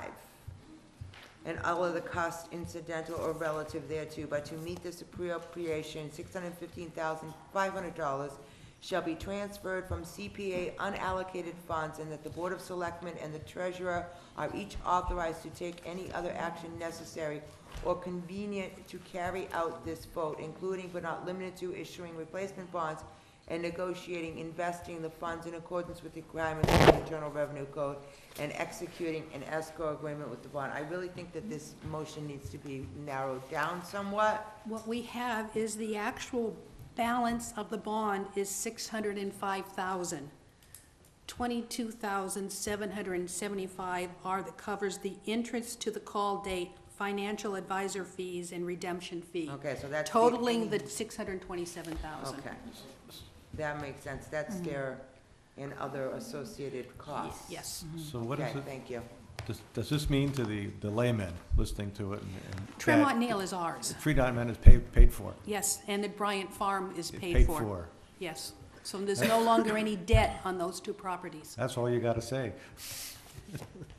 And by doing this, when we are doing it, we can save ourselves just over $90,000 That's even better. of interest payments for the next 10 years. Correct. Okay, yeah. Okay. Any other questions? I don't We see- understanding that? We're gonna pay off the debt and save us some interest. Go ahead, David. The 90,000 savings, that's over 10 years. 10 years. Yes. It's not 90,000 a year. No, it's 90,000 Present over value the 10 about years. 60 grand. Hmm? Present value of about $60,000. Never mind. I'm not sure what you're asking me. But if we were to pay it off now, we can save $90,000 of interest in the next 10 years. He's doing a whiz on you, basically. He just Okay. figured Yeah. out how much you could do it that fast. That's, yeah, 90,000 you save, 60,000 in today's dollars right now, so. All right, are we happy with that? Any other questions on Article 30? Just one question, who is going to rewrite the article in the motion? The motion is actually gonna come from the town administrator and legal. They're gonna work with that and the town moderator to get us the proper motion. Good. But I mean, this is a little bit complicated and I guess necessary in legal's opinion for town meeting. But I think our explanation could be a little more precise and in layman's terms so that the general public will understand it.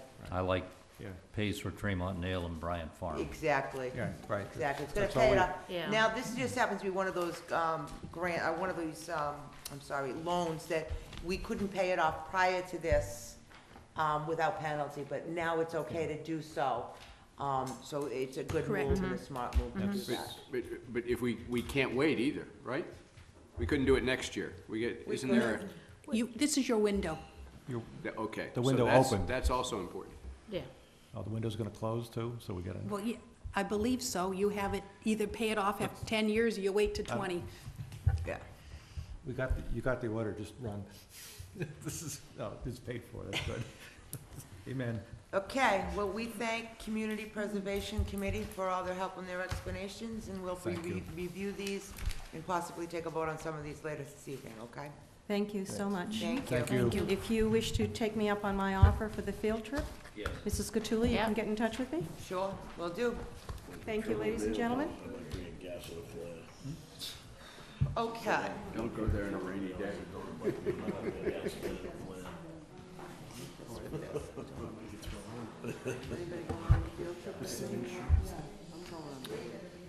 Have you been in there? What was that? Can we entertain voting on the CPC article so these people can leave, or do we have other people speaking to them? I have bring the Community Events Committee up and let the review, and then we can go back and go through each article that we've looked at Okay, and take a vote at that time.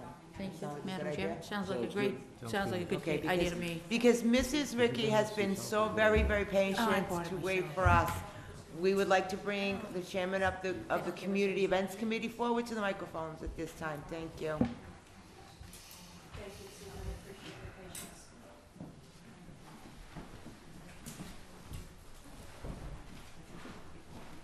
Hello. Good evening.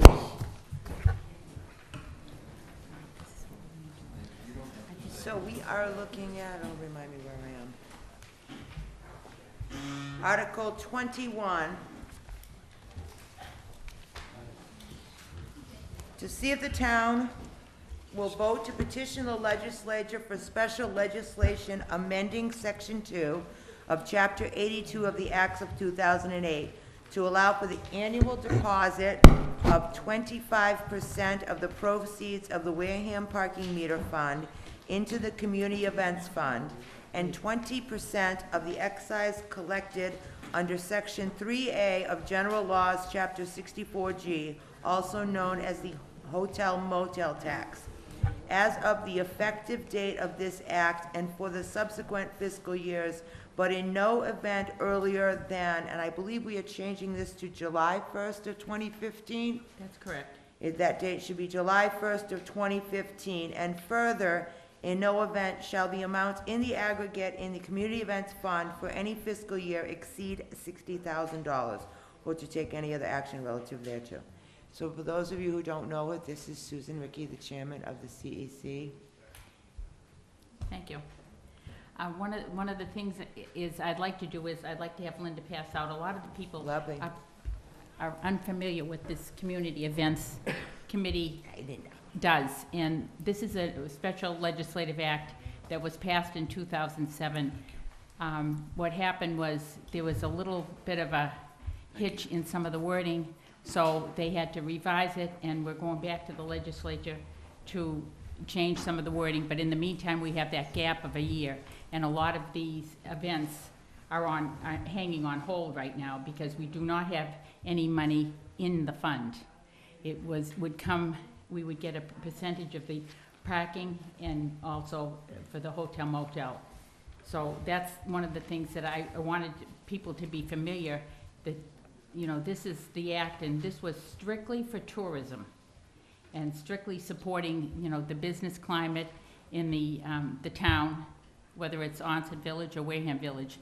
And we started, initially, it was back in the late 1990s and the early 2000s. It was the Visitors Services Committee when Administrator Joe Murphy started, you know, this whole program. But what happened is there was money just put in each year, and if there was left over, it went into the general fund. And Jimmy Potter in 2007 said, they told us to spend the money, and I didn't want to spend the money foolishly, so I said, can we roll it into an account? And that's why they went that route of going through the legislature, because we didn't want to spend money foolishly. And so that's the way it's been up until they discovered that there's one phrase that was brought to the attention that we have to do it.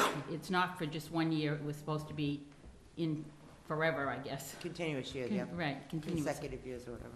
Right. So, we did have different years.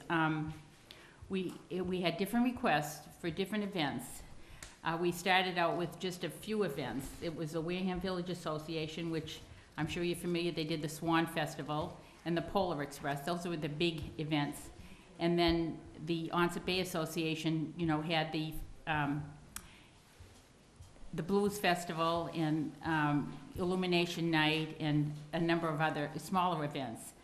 But what happened was the town was able to support the fireworks expenses for the police, the EMS, the municipal maintenance, and harbor master. The fireworks committee originally, it was always in Onset, the fireworks, but they set up a Wareham Onset fireworks committee.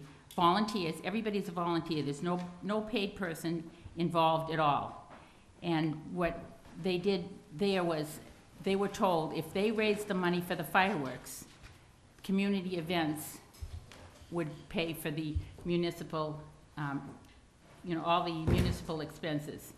And that was from even previously the visitor services. So it was ongoing that the town could not support police, municipal maintenance, harbor master, et cetera. So that's how that all evolved. We don't do it for any other event. It's just that one big town event. And then as the organizations grew, they started adding on other events and other festivities. They had, at one time they had movies, but then the volunteers got burnt out, so, you know, that went to rest for a while. And then we had jazz festivals and all kinds of lantern walks, and there were different things along the way. What I do have here is a copy from 2010. I couldn't go back before 2010, unfortunately, because the books. So Linda will pass this out because you'll get an idea that they put in requests, they will get the money as long as that they prove that they're promoting the tourism. We are not doing anything other than for promoting, so they actually have to give me a receipt saying whether it's a radio ad, a newspaper ad, a banner, a brochure, all drawing tourism to the town of Wareham. Other communities, by the way, took advantage of this. And at the time, they did the outreach. It was, they had the town administrator, you know, Joe Murphy, had the foresight. And they asked a group of people to be involved. We didn't really have any businesses, so I had to go out and get people that would be volunteers to, you know, work in a project like this. And there were about 5 different communities: Plymouth, Falmouth, Yarmouth, Sandwich, and ourselves, that raised their hand. They're still ongoing, and they're really garnering a lot of money at this point in time. We're in a little different financial situation. Now, 2 years ago, because a lot of this is because of hotel motel tax and parking receipts, but 2 years ago, we didn't really have. I mean, the B&Bs were closing up. The motels on the highway were used for other, you know, for family living versus, you know, tourism. So it was really that we lost the opportunity of gaining, you know, some money there. So we read this article very carefully that you have, and it was for, you know, public improvements. So we decided that we would try to generate money differently, and we funded the first 2 parking kiosks to generate money for this purpose. And I came before the finance committee 2 years ago, and I asked them if we could do this, you know, move that money into the town for generating, you know, income. And they agreed, and it did pass through town meeting, et cetera. And now it's to the tune of, like, this year it's like $130,000. But where's our money? We don't have any. So we feel as if, you know, we want to get the support back and to try to really, you know, support the businesses that depend on it, because they have, the villages do a summer community. And we want to keep business in town. Susan, can I ask you, do you have what's the average cost of those municipal expenses for the July 4th fireworks? It's been 16,000. It was much higher. It was, yeah. It was much higher before, but now between the police, it's about 11,000, and then it goes down to the municipal maintenance and the harbor master and the EMS. So, but we don't give them any more than 16,000. They have to come with us with their ahead of time, because we have to put it aside. So the fireworks committee has to raise the money for the fireworks, and they have to give a deposit the year before. Now, there's not going to be any fireworks this coming year, because they don't have any deposit money that I'm aware of, and we can't commit to any money because we don't have any unless, you know, there's a change in town meeting and people say, yes, we have to have this ongoing. I want to remind people it's up to 60,000. Some years we've had much more because it was much more active, but for the most part, it's around the 50, 60 range. Okay. I've sat as the community events, the FinCom member on the community events from its beginning until I passed it over to Joan Fonts a couple years ago.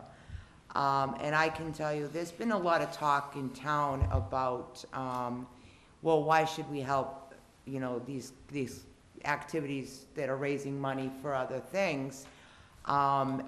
And I do want to reiterate that the Community Events Committee was very specific in selecting payment of items that were only meant to promote tourism, and whether it was advertisement or banners, flyers, whatever. I can tell you that many of the Onset Bay programs that they do, they advertise statewide, and that can be quite expensive. So that was what community events was dedicated to doing. So I don't want to make that, for the public's here watching this and understanding this, it's not just, you put in a request and you guys write a blank check. The CEC doesn't do that. No. They actually have to prove that they are doing advertising and how they are spending that money. And it has to be in some way, shape, or form of promoting the town of Wareham. And they've had to provide me with hard copy, whether it was, a brochure or a catalog, the I-95 center there, Bruce Hutchins, would, pass out a lot of the information. And so we brought a lot in town. And the businesses said their busiest time in the summer was when there was an event going on, an event. Now, whether it was the back road or the two villages, but that's what they did. And so if we want to keep business supported, we have to keep doing something like this. Correct. Work together.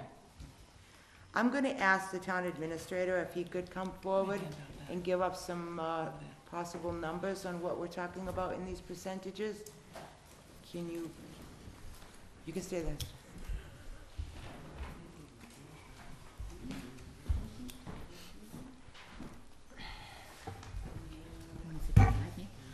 Thank you, dear. Sure.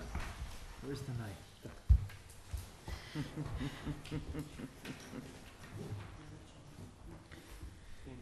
All right, so when we're talking about 25% of the proceeds from the Wareham Parking Meter Fund, what kind of monies are we talking here? We should net approximately 130,000. $40,000. What's that? $40,000, I think. Yeah, so, that'd be about 130,000 there.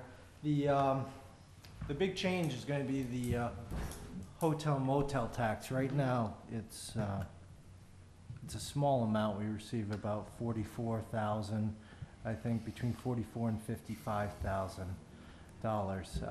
However, the grand opening for the new hotel is scheduled in early spring. Right away with probably less than a 50% occupancy, much lower than that, we'll probably bring in about $130,000 extra. I think we budgeted $135,000 for FY16 for extra hotel motel. That's why they've asked for the cap on there, if not more than 60,000. Because I have to be honest, if they hadn't proposed a cap, I would have been a little nervous, because at some point you'd be talking about 100,000 and more, and that's not what they're asking for. They're asking for an amount that they can live within. And that's one of the things I appreciated on there, is that they've come forward, they've put forward a cap to make sure that it won't exceed and be a tremendous sum coming out of there.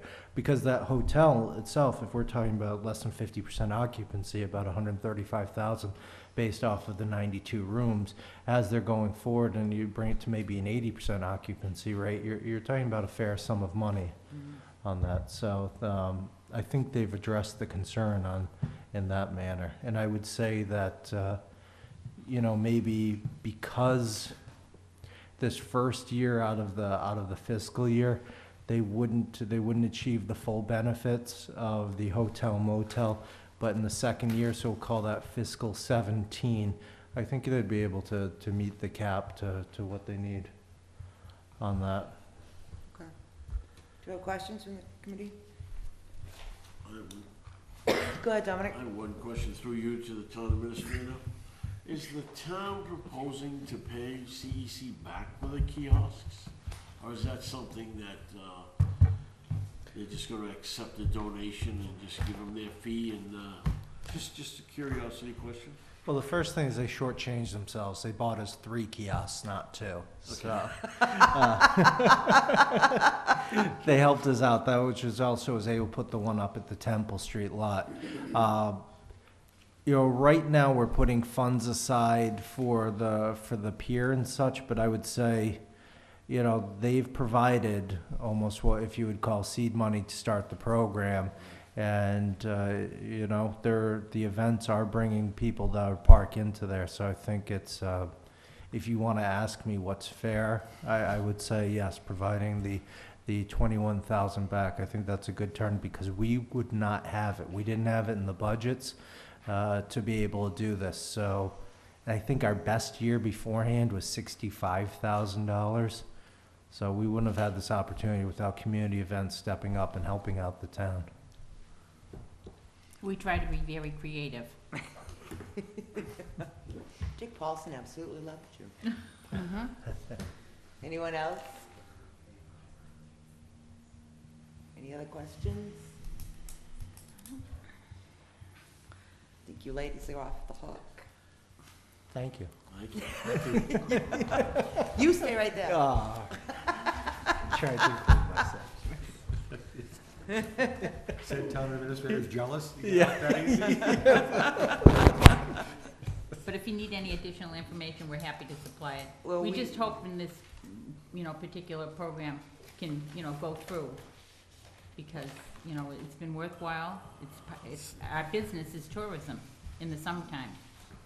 We don't have a lot of business, so I appreciate any of the support that I get, and I hope the townspeople come out at town meeting and they vote, approve this, and we can move forward. Me too. I think it's a good thing. I'd hate to see the original, I was so excited when I first joined it, and we had a lot of good times, and we did a lot of good things, and I was heartbroken when stuff happened. And I really would like to see the spirit of why it was established in the first place to be carried on, because it does do a good thing. And in putting this cap on it, I think that, we all discussed, about stuff about, doing the pier and everything else in all of our sessions. And I think it's possible to do those things if we manage it correctly. So certainly having the cap on it will relieve some people's, yeah, they'll be a lot more comfortable with it, that CEC is gonna get all this money and crazy things with it. Well, that's the purpose. We try to tell them, we didn't wanna do crazy things, so we kept on dropping. Even when we said to the Board of Selectmen, we'll drop our percentages as long as we have X number of dollars. And if we get more than that, maybe we can be creative in public improvements and, do something with trash barrels and dumpsters in the beach areas, and the money can come, from the, venue too. It'd be worthwhile. Street cleaning, beach cleaning, and, I'm being creative like I was with the parking kiosk. We have a business, and we have to run the Right. business, and it has to get in the black, Yeah. sooner than later. Yes, it does. She must be worried about me proposing all these things coming back.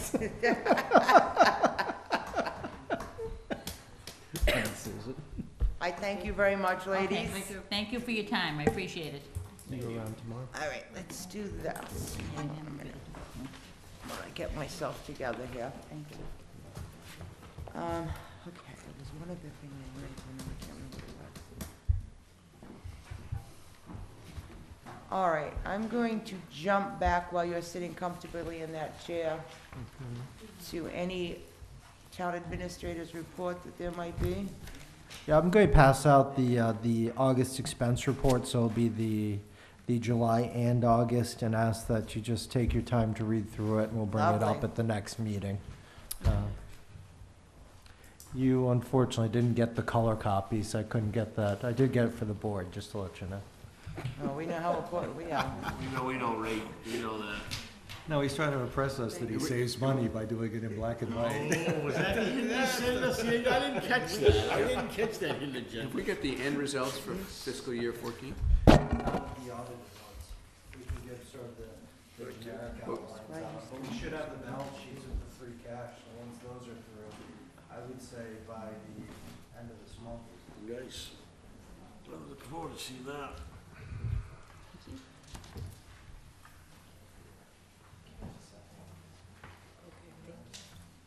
Thank you.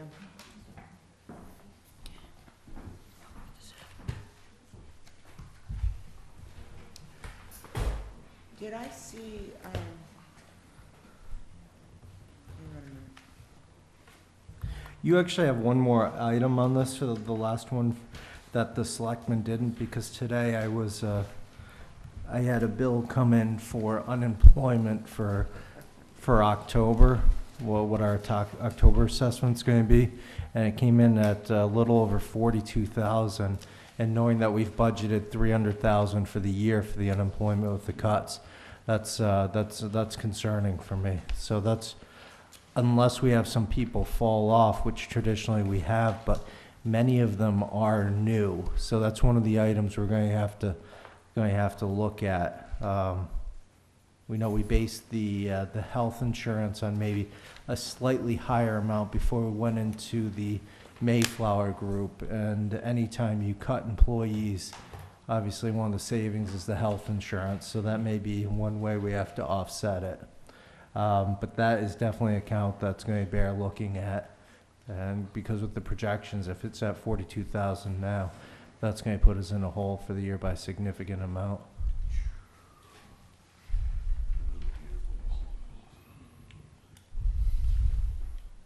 I was going to ask you, how many warrants are we printing, and are we going to print them in-house? Actually, I think that's something we should work out with Kelly. She has a good idea of the size of the warrants, what's capable to be done in-house and what isn't. We have significantly increased the size of them with the definitions, with the additional information.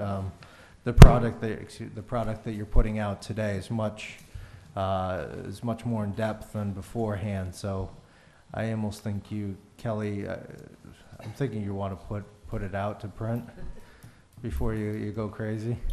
Well, I can look at it. I'll look at it a little bit next week when we get more. Do we know how many we want to print?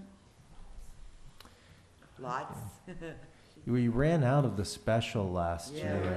Yeah, but. That was 250, I think. Yeah, so, I mean, there's, A couple things on there this year that could bring people too. yeah, and that's, and if it goes more than one night, that's the problem. A lot of people don't bring theirs in. But what we've done before is we've held back a few copies, and then we've made in-house copies of them if it needed to be. They're just not as clean with the nice colored front or anything, but.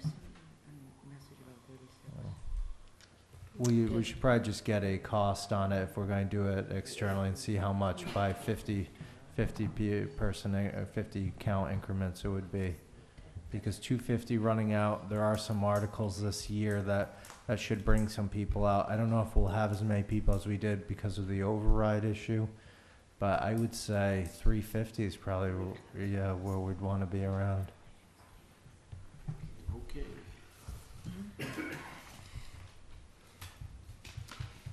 Do you have anything else you can update us on that we should know about? We're just continuing with the LED light project. You've seen them. This building is completed. The town hall's completed. If you see externally at night, it's, I mean, it looks like there's a full moon sitting right over the parking lot. It's really, and one of the things that's made me happy about that is with the different, or the extended office hours for the employees, a lot of them are leaving at night. Having a well-lit parking lot's just a safety factor. Also, one of the things, when you pull out tonight, take a look down towards the library. The LED lights on the external poles, it is so well lit up there. And I don't know if we've left meetings here and been leaving the parking lot, and for lack of a better word, there's been some shenanigans going on down there. And I'll tell you, just the light, the effect of the lights alone are amazing, because you can see the whole way down there. In the library, in the meeting room, I think there's the two large cone lights. Those were 1,000 watts each. Wow. They are now 150 watt LED lights. I mean, the saving, yeah. Yeah, so I mean, the library is going to be significant savings. One of the other things that we haven't factored into our savings, really, it's just something to keep in the back of our mind, because it's not something we would move within the budget, is actually the operating and maintenance. You don't have to replace the bulbs as much, and we're not taking our guys away from other tasks that they could be doing to replace those, and having the issues with the balusters burning out and such. So. They're going to do, the additional buildings being done are the police station. That's one that I'm excited about because that's a 24-hour operation. So once it turns dark, and just by the general nature of that facility, lights are running almost 24/7. We, in the spirit of cooperation, we had our bucket truck to be used for the fire departments for both districts. They're being done at the same time. They were able to jump on board with the LED upgrades because NSTAR was considering us one community on there. So I'm happy to be able to save their ratepayers and taxpayers, if you will. So we still have that library. I think they're pretty well finished up in there. The police station, the municipal maintenance barn, and some of the lights down at the pier and such. We went to this week to Dartmouth for a municipal energy seminar, and they were able to do their street lights, and just the look of the street lights from that yellow, almost sickly sodium vapor to that what they call the moon glow white is just it's so much better. So we're going to try and meet with NSTAR and see what additional work we can do. However, we're still always held back by what we've put together with the Sage Solar project. We can only save so much money before actually we start losing out on the savings because we have to spend X amount of dollars by the contract with the solar company. So we are right now engaged in the energy business and trying to see if we have any takers. Can we sell it to anybody? Yeah, so we are looking, and we're trying to find some municipal partners that can take some, because as the rates are going to go up and such, that solar project is a benefit. We're saving money, but the amount we took, we shouldn't have. It's keeping us from doing other projects, and a 12% savings on from the solar farm versus, in some of these cases, 50% savings from the LED lights. It's just, it's not helping out. But we're a greener Wareham. We are, and actually that's one of the things, is trying to become one of the green communities. And the unfortunate part is, now that we've started to save money, our clock is ticking, because they want you to be able, once you join, they want you to be able to save about 20% right off the bat, and they'll only go back about a year or two. So, it's a great program, because some of the grant requests that they've been giving out are up to $250,000. So. Might pay for our streetlights. Yeah, I mean, that's why I've said with the street light, I know that we need the repairs on some, but I'd like to see if we could package it together with something else that's not just a repair, but it's upgrading to things like the LED lights. And I think there'd be a lot of happy people out there. Are we talking the historic streetlights? We're talking about streetlights across the whole Streetlights in town. general, okay. The historic lights came up, and while they have a certain attractiveness, they are the bane of every budgeter's existence. So. Because of the bulbs, or what? Yeah, the cost to maintain them when they go out and replace the whole heads on them and such. So. No, the bulbs that you mentioned, the LEDs with the yellow, we did our neighborhood in that. Did you? Because we had horrible problems with fixtures blowing out and bulbs blowing out and everything else like that. And once we did that, it all stopped. Yeah. And we have to pay for all the usage of the power. And if you ever come up, it really looks neat. Does it look nice? Yeah. Yeah, you walk in and it just you kind of look when you first saw it, but after you get a look at it a while, it adds it's still bright, but. Do you want to take over some more lights we can offer for you? Old ones? So that's we're starting with the third Wednesday in October. I should be getting the preliminary budgets from some of the department heads. I think we need to start looking at when we're going to have the all-day finance committee hearing. We know that by the charter change, the school has 20 days to get me their budget before I need to have the budget printed and sent out to the selectmen and the FinCom. which I believe is January 25th now. January 25th, so 20 days beforehand. So it would be, and I think they're going to hold their all-day budget hearing in mid-December. So maybe we can try and set ours up a little earlier than that. From a personal issue, November's going to be a little tough for me. So, you know, maybe early November, if we, early December, if we could set that up, that'd be excellent.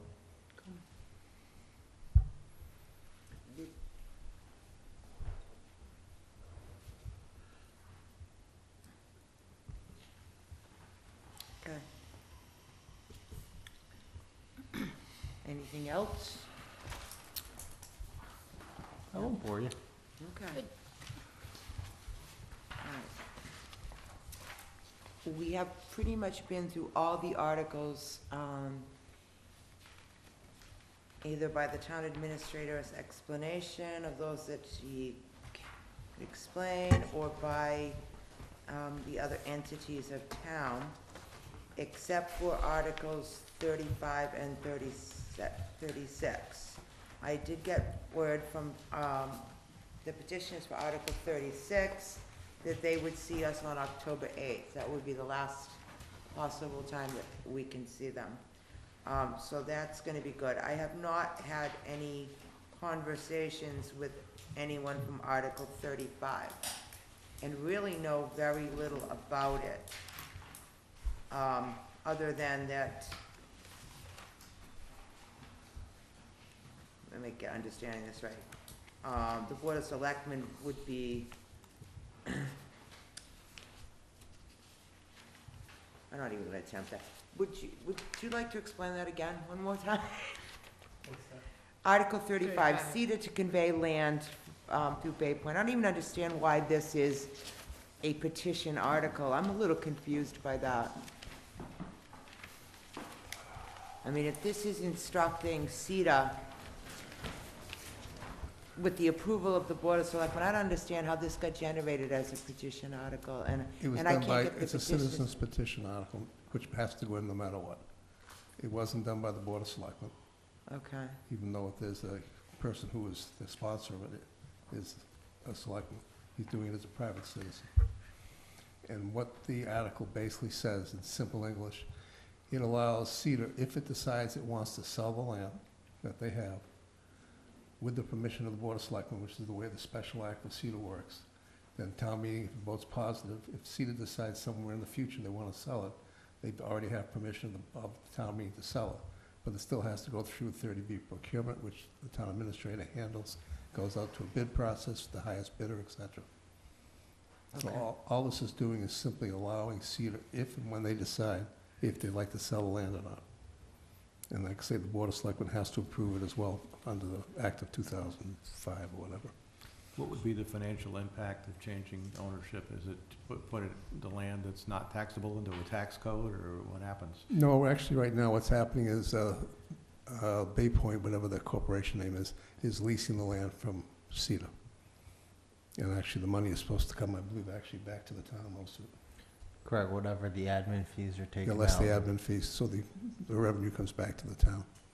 So the town owns it right now, essentially? No, actually, the land was put under CETA, which is a 501c3, actually. What's CETA, if you could? Community Economic and Development Agency.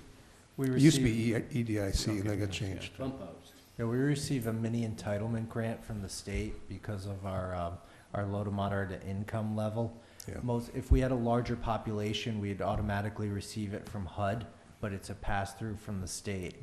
And CETA, essentially, Community Economic Development Authority, manages that grant, but also has the ability to own properties. And they're basically a developmental agency and a 501c3, but they are part of the town. But they are almost a separate section. So currently, that land is under their ownership.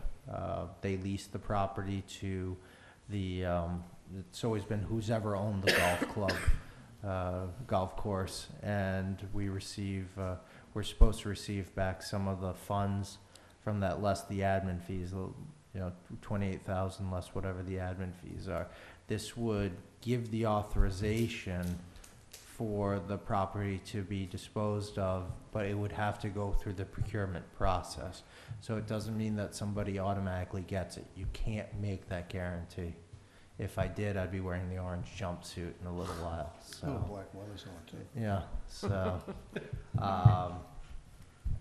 so that's where this is, I know that there's been, somebody had said, requested, maybe to purchase the property from CETA and such, but if that were to happen, it still has to go to town meeting.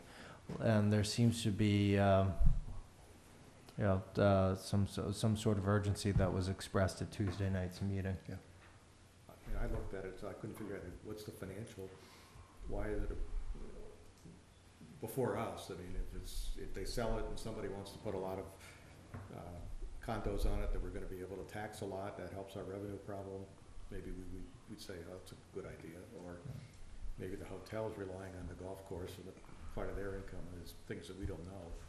No. Who knows? You know, whenever you're in a development opportunity, I, of course, immediately start saying, okay, so this is what the house is going to go for, this is the assessed value, we've got these new taxes coming in, that's wonderful.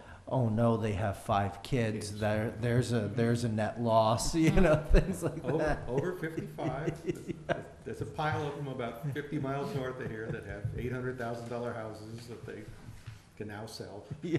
Do you have a question, Dominic? I do. How much land are we talking about? Yeah, I think it's 7.9 acres, something like that. 7.9 acres, and the income the town is getting now, approximate? I think it's 29,000 a year. Yeah, a little Before- between 28, 29. Before the admin expenses. 29,000 a year, Right. and if it was to be sold today, does anyone have a value that might be on it?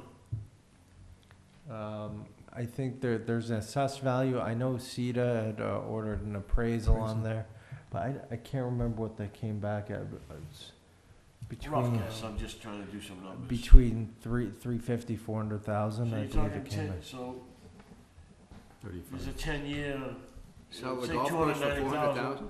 No, It's not the No, golf it's not the whole course. golf course. It's a So- parcel. so you're It's a looking at- parcel within it. It's where the Looking at 10 clubhouse years of is. revenue at once, basically. Yeah. 29,000, you're looking at 10 years of revenue. Or you can keep the revenue going for life. All right, that was my answer, thank you. Just so you know, it's where the clubhouse is. It's not where the pavilion is. It's, you go in and then you go to the right. No, I was just thinking of it as. And the financial land, right gain. along, the land coming in on that right-hand side, What you're gonna where the get parking versus lots are, what that's you're the gonna land. get, you know? I got you. Okay, thank you. You're welcome.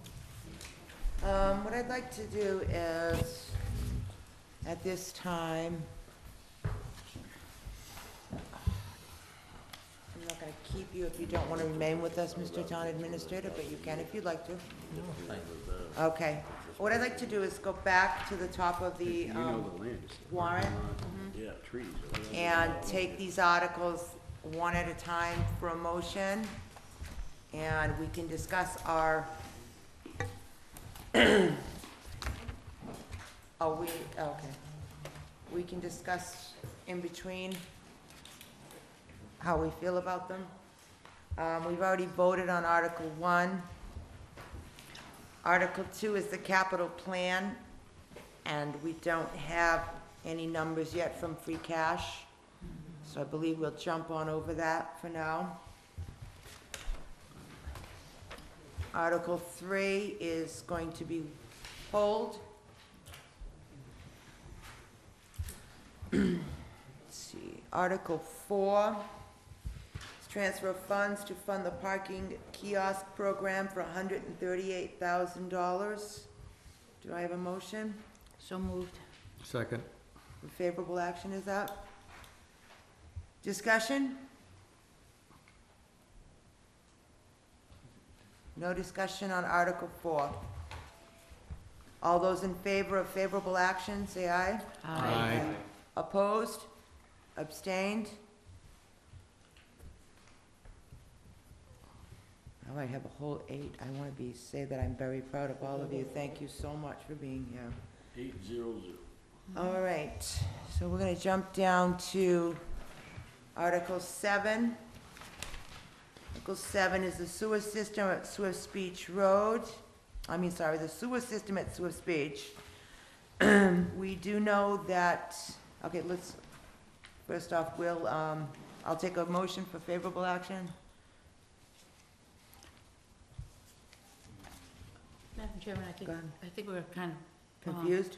We're looking for how the situation's gonna go with the Okay, Board of Selectmen. what we talked about with the Swift speech, Mhm, well, the Board of Selectmen hasn't voted on this yet. mhm. Guy comes before us on the 7th. Oh, Guy hasn't seen you yet.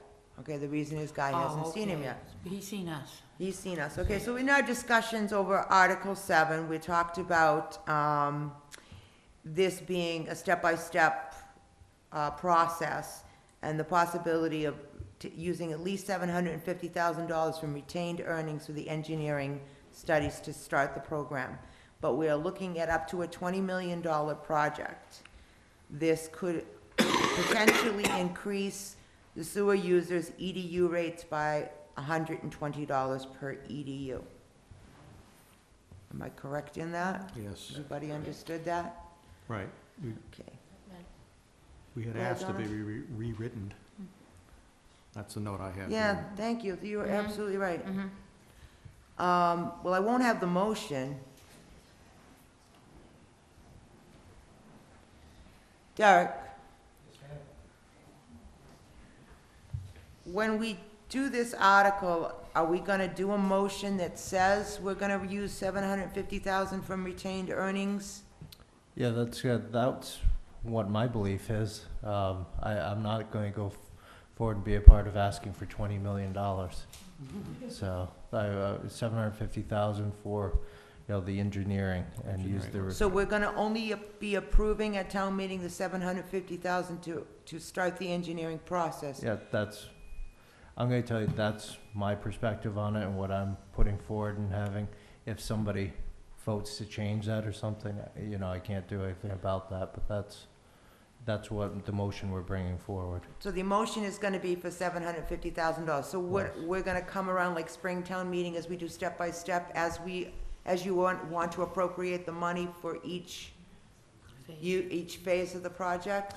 Yeah, because what you need is, what I think you need to bring forward is have the engineering done so that you've got every aspect of it. You can truly budget it out, know the costs of it, and be ready to present a full package to the ratepayers. Okay. Because without that, Yeah, I agree with you. that's consistent with like asking for somebody to come to us with quotes already before they give us a number. Right. We did earlier today, so that makes Yeah. sense. You're gonna, in discussion, would you say that that's the first step and then we'll come back to you? I would think Set so. Yeah, expectations. we're going to have to come back. There's some work needs to be done in there. That's good. Today, actually, believe it or not, we got a call that there was in some part of Swift Beach, there's literally a hole that went right down to a sewer pipe, and the sewer pipe was open. And it's not just the water, it was the rain, it was the dirt, everything getting in there. So, there's issues. Okay, so I think the vote we're looking for on this is to raise and appropriate $750,000 from the sewer. Retained earnings. I think we're going to do a transfer. We're going to be transferring. Yeah, The We're gonna money is transfer. available Right. already from the sewer department. Right. Mhm. Transfer $750,000 from the water pollution control facility retained earnings to fund the engineering study for the repair of the sewer system at Swiss Beach Road. Yeah, I think that because of the article, we may have to use rehabilitation of the Okay. sewer. I was gonna say, it's more than repair. Right. Rehabilitation. Okay. I just want to know for this committee to decide what it is we're voting on. Right Yeah. now, we're voting on $750,000 transferred from the water pollution control facilities retained earnings account to be used for the engineering study. So moved. And seconded. Discussion. Discussion. I would recommend that we not vote on this at this point in time. Let's get the wording approved through the selectmen. Otherwise, we're going to come up with some wording. Selectmen may come up with other wording. Okay? and I would prefer to just do I it would once. withdraw my second and agree with you. Okay, we're gonna hold this until the 8th is the latest we can hold this.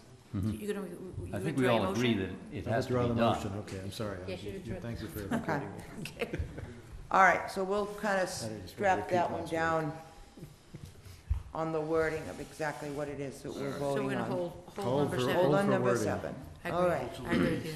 Same here. Article 8 is to rescind, to amend the action taken under Article 5 of April special town meeting, rescinding the authority to borrow funds for the sewer expansions project described in such article. It's actually contract 3, which is the Mayflower Ridge area. Does everybody understand the article? Yeah. This is just to rescind the authority to borrow funds? Yes. Yes. We're not gonna do the project. Make a motion for favorable action. Second. Second. Discussion? No discussion on Article 8. All those in favor? Aye. Opposed? Nay. Opposed, 1. Abstained? Okay. We have one opposed. One opposed, yeah. All right.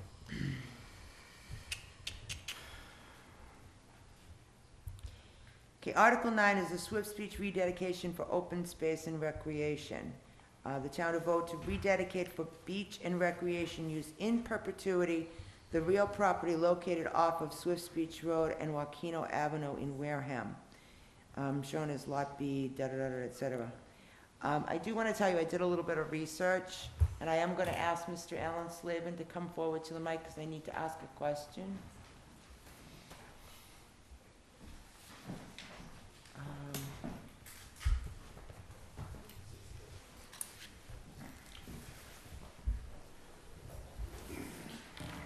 I asked the town clerk's office to give me the original motions that were presented at town meeting for the purchase of the Swiss Beach property with CPC funds. Now, the first one, the original one in 2003, was the taking,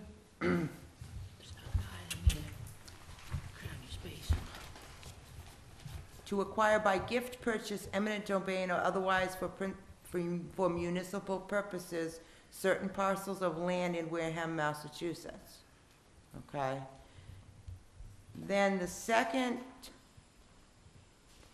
was there a motion between the original 2003 and the paying off of the $1.1 million in 2007?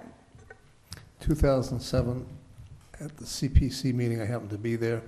I believe James Potter was there representing the Board of Selectmen, asking that if CPC would vote to pay the settlement on the lawsuit that the town lost, taking eminent domain at too low a value. Okay. The way I've read this, I do have both of the motions, okay? And I don't think that there is any change of the use there, in that it does state, where am I at?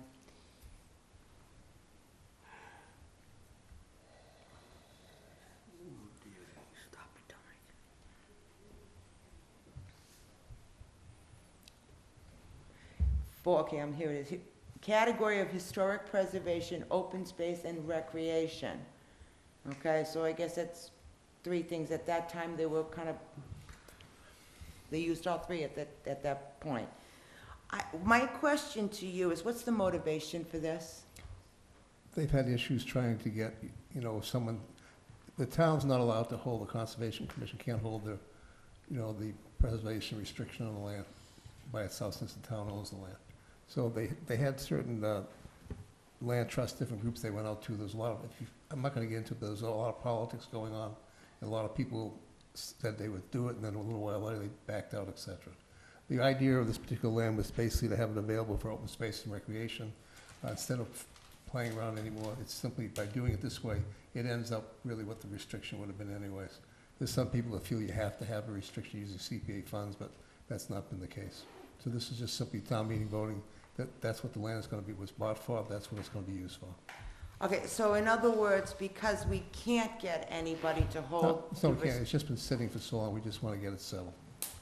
Settle it out, That's it. It's been going along for, it's 5 years. There's no real change, though. There's no There- change. for Well, the there's end no use. change in the wording, that's what I was concerned of at the beginning.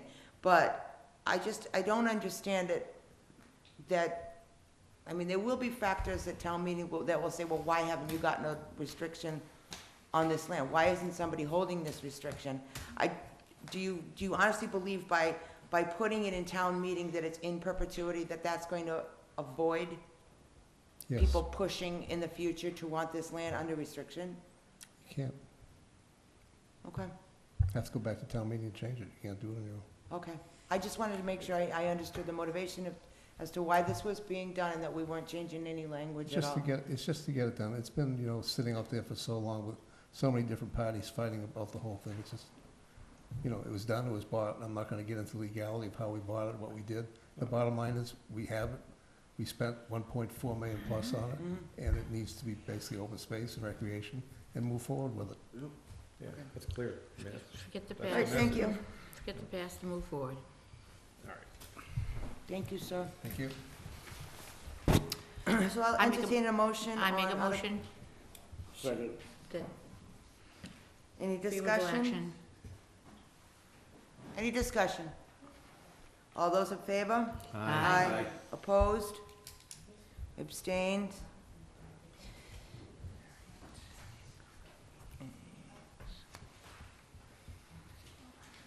All right. Article 10, amend the Wareham Wetland Protection Bylaw, section Article, how's my Roman, 18? About Yes. Believe that's 17, 18? 17. Oh, 17, I'm sorry, 17. Adding the "and shall waive or reduce the no activity zone requirements to the extent necessary to provide any reasonable accommodation as required by the Americans with Disabilities Act." From my understanding, this is simply bringing the bylaw into conjunction with the American Disabilities Act. Is this the thing we got the letter about today? Yes. Okay. I haven't, was that later in the email? Oh, yeah, it was. I'm sorry, It was didn't get wonderful. that.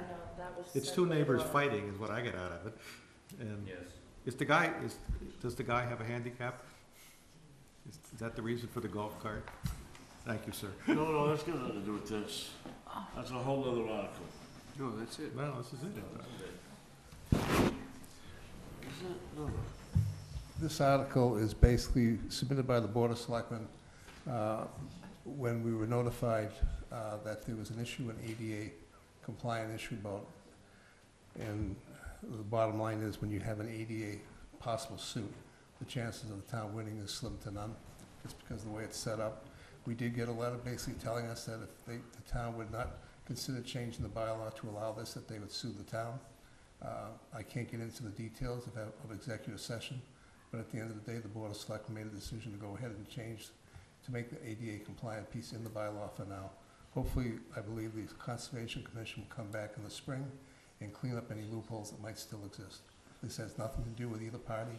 It has strictly to do with a letter received saying that we were violating ADA rules, and therefore, if we didn't basically fix the issue, that they would take a suit against the town for ADA noncompliance. We've already had 3 or 4 in the last year. We've had to go out and fix every one of them. There's no chance of winning. And at the end of the day, the Board of Selectmen make decisions based on saving the town money, not spending money for something you're gonna lose. And it looked like the Conservation Committee had it. They had the information, they just weren't able to put it together and get something at town meeting, so the board decided to take action. This is something the board usually would never do. This is an unusual circumstance. I move for favorable action What- on what- okay. What was our lawyer's reaction to the letter from, I can't answer that, that was executive session, it hasn't been released yet, sorry. well, are we at risk of a lawsuit the other way? Any citizen can sue the town anytime they want. I have a motion on the floor. Second. Any discussion? All those in favor? Aye. Opposed? Abstain?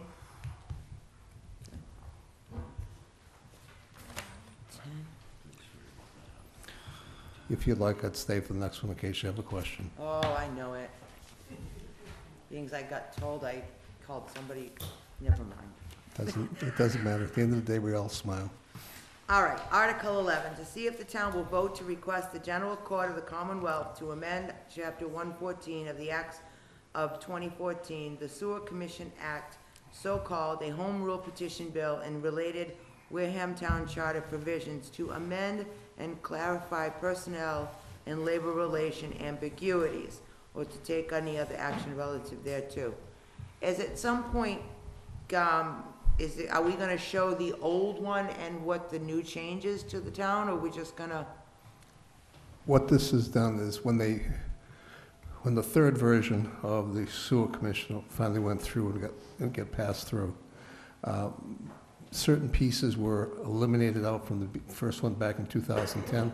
Yeah. And the problem is the sewer commission is part of the previous sewer commission, which is the Board of Selectmen, which is current. We have certain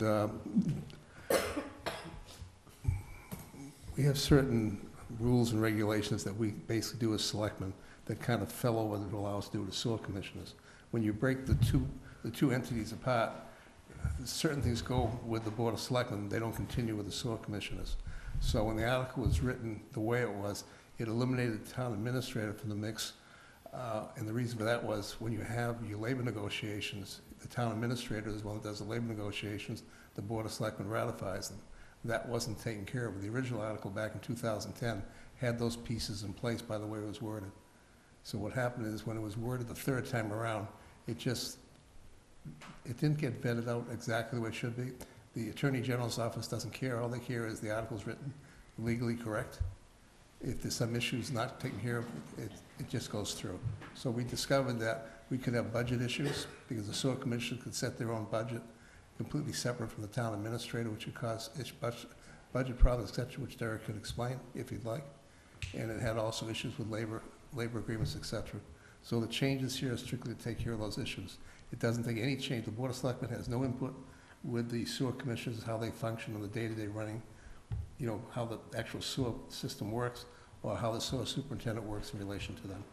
This is strictly to pick up the pieces that were broken off and never put back where they belonged. I have a question now. Go ahead, Donna. I would have liked to have seen the difference in the wording, to look at, to compare, and that's my number one concern. Number two is, so what you're saying is, the selectmen, well, Derek would be overseeing the Union contracts. The union contracts. Correct. What about, who's overseeing aren't the sewer commissioners supposed to oversee the administration of the sewer department, though? Aren't you guys, isn't this new wording looking to have the town administrator oversee? It isn't. Well, that's which is my question. No. Okay. Well, you mentioned two things there, and this is what I'm kind of curious about, because I haven't read either one or the 1, 2, or 3 wording. But, so, I understand the union contract portion. That needs to be pulled out. I totally understand that.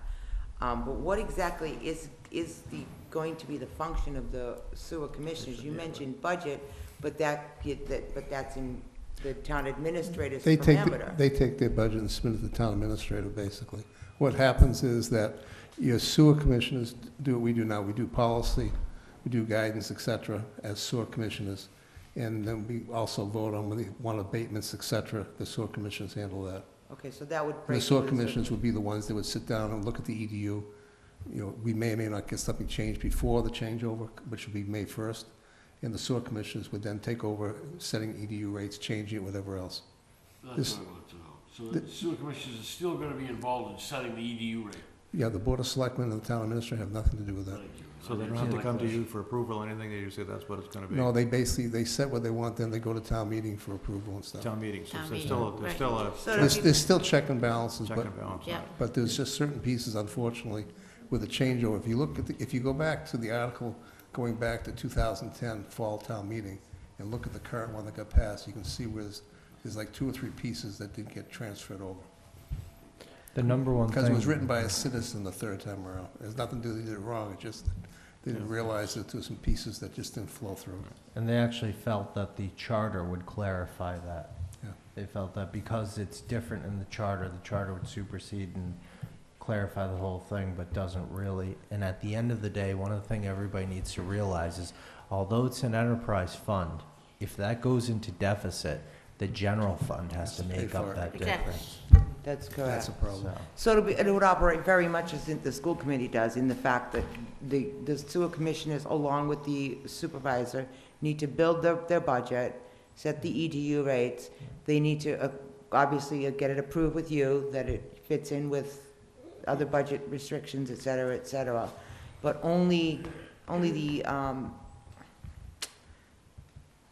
labor relations are not part of their function. That stays with the town administrator. right, and this will It's also part of help. the charter. Yeah, this would also help clear up, because in all honesty, at that point, the sewer superintendent would have to be removed from the steelworkers union and would become a contract employee, and it would cause a whole bunch of issues, so.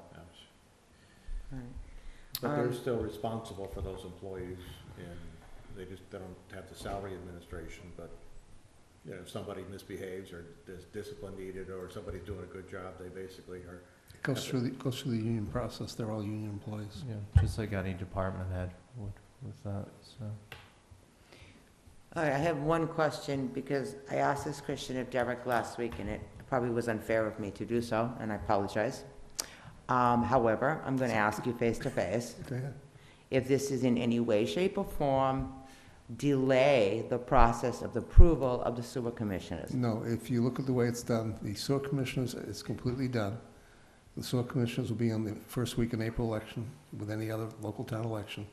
And the way the Ascension program is written, it basically states that it has like a 3-week changeover period, so the board can work with the new sewer commissioners, and effective May 1st, they take their position. Okay. There's no, that's in place, it's done, it's over. All this is doing is trying to just modify how we actually have the act that was accepted. Remember, this was a special act. We're modifying the special act, which has no effect on the change of sewer commissioners. It just has a function change in there. Okay, It's just picking up the pieces that were left out. I just wanted to make sure that that was the case. No, there's no delay. Go ahead, Meryl, you have a question? Before we vote on this, though, I would like to see both sections of wording. I'm not comfortable voting on something that I haven't seen in black and white. Is that possible for us to get a copy of both? Would it also work in color?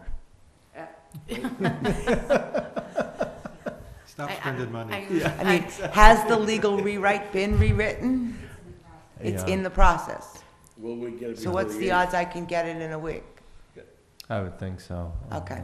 Yeah. So you want to hold this until the October 8th? I agree. All right. You can just go to the clerk's Yeah. office and ask for a copy of the fall town meeting of 2010 on the article for the sewer commissions. Was it completely written out in that? In the fall town meeting? Oh, it would be in the final. I wrote it. Okay, all right. All right. All right, so number 11, we're going to It- hold. If at town meeting, somebody asks the sewer commissioners if they like this or not, what's gonna be their reaction? I can't answer for everybody else. It's not fair. We have 5 individuals. Do we have to worry about it on a floor issue, or do you, in your opinion, do you think it's, Again, you can't? All right, I don't you wanna know, put, it'd be like me asking everyone here this. Article 12. All right, thank you. At town meeting, you have to understand, everybody is an individual voter. I know, I'm just trying to, Yep. Okay. think ahead of time. The Article 12, the Board of Selectmen actually did a motion for no action because this is going to be passed over. Okay. So pull that one, yeah. Do you want to do You a want no motion for action? no action? On 12? So may do it. Yeah, I guess we could officially do that. I make a motion for no action. Second.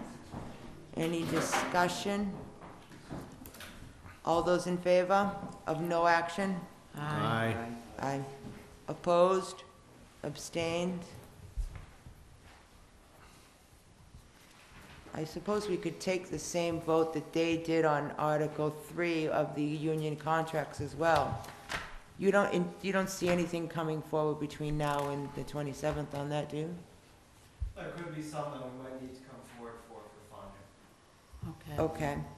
All right. Would you feel more comfortable if we took a no action, and if something did happen, we'd do it the evening? Yeah, we could change, yeah. We Change it did, then. yeah. All right, I will entertain a motion So moved. Second. for no action on Article 3. Any discussion? All those in favor of no action? Aye. Aye. Opposed? Abstained? All right, that clears up that space. All right, so we're gonna go on to Article 13, which is the interest earned from loan payments made between the town of Wareham and resident property owners as authorized by Chapter 111. This is the Title V septic program.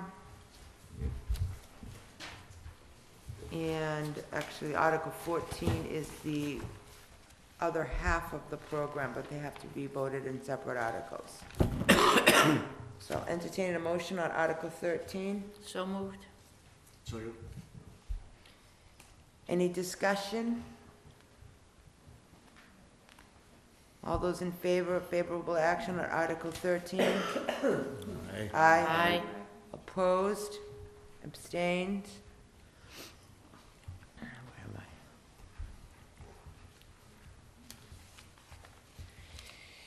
And Article 14, I will entertain a motion. So moved. Second. Motion of favorable action on Article 14. Any discussion? All those in favor? Aye. Opposed? Abstain? All right, we did this one. We did 15 and we did 16. All right. 17. I think I'm gonna take these in.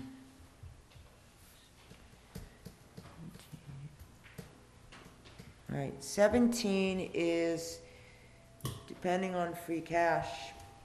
How would you like to handle this, people? When we have no free cash number? We're not gonna know it before the 8th either, correct? We won't know that, no. Will we know it before town meeting? The Department of Revenue is coming in on the 20th physically into Town Hall. That's to try and get it before town meeting, so. Can we hold off and vote Take a on vote it that the night night, before? Yeah. Yeah, hold it. Move for no action and just say that we'll, you know, if information comes in, we always meet before, and we can just have someone say that we've amended the no action to favorable or unfavorable. We're amending because we need an amount in here, because I thought we already said it was a series of priorities that we talked to It's a town. series of priorities. We talked to town manager about. I mean, we listed them out as, you know, the stabilization fund is a mandatory.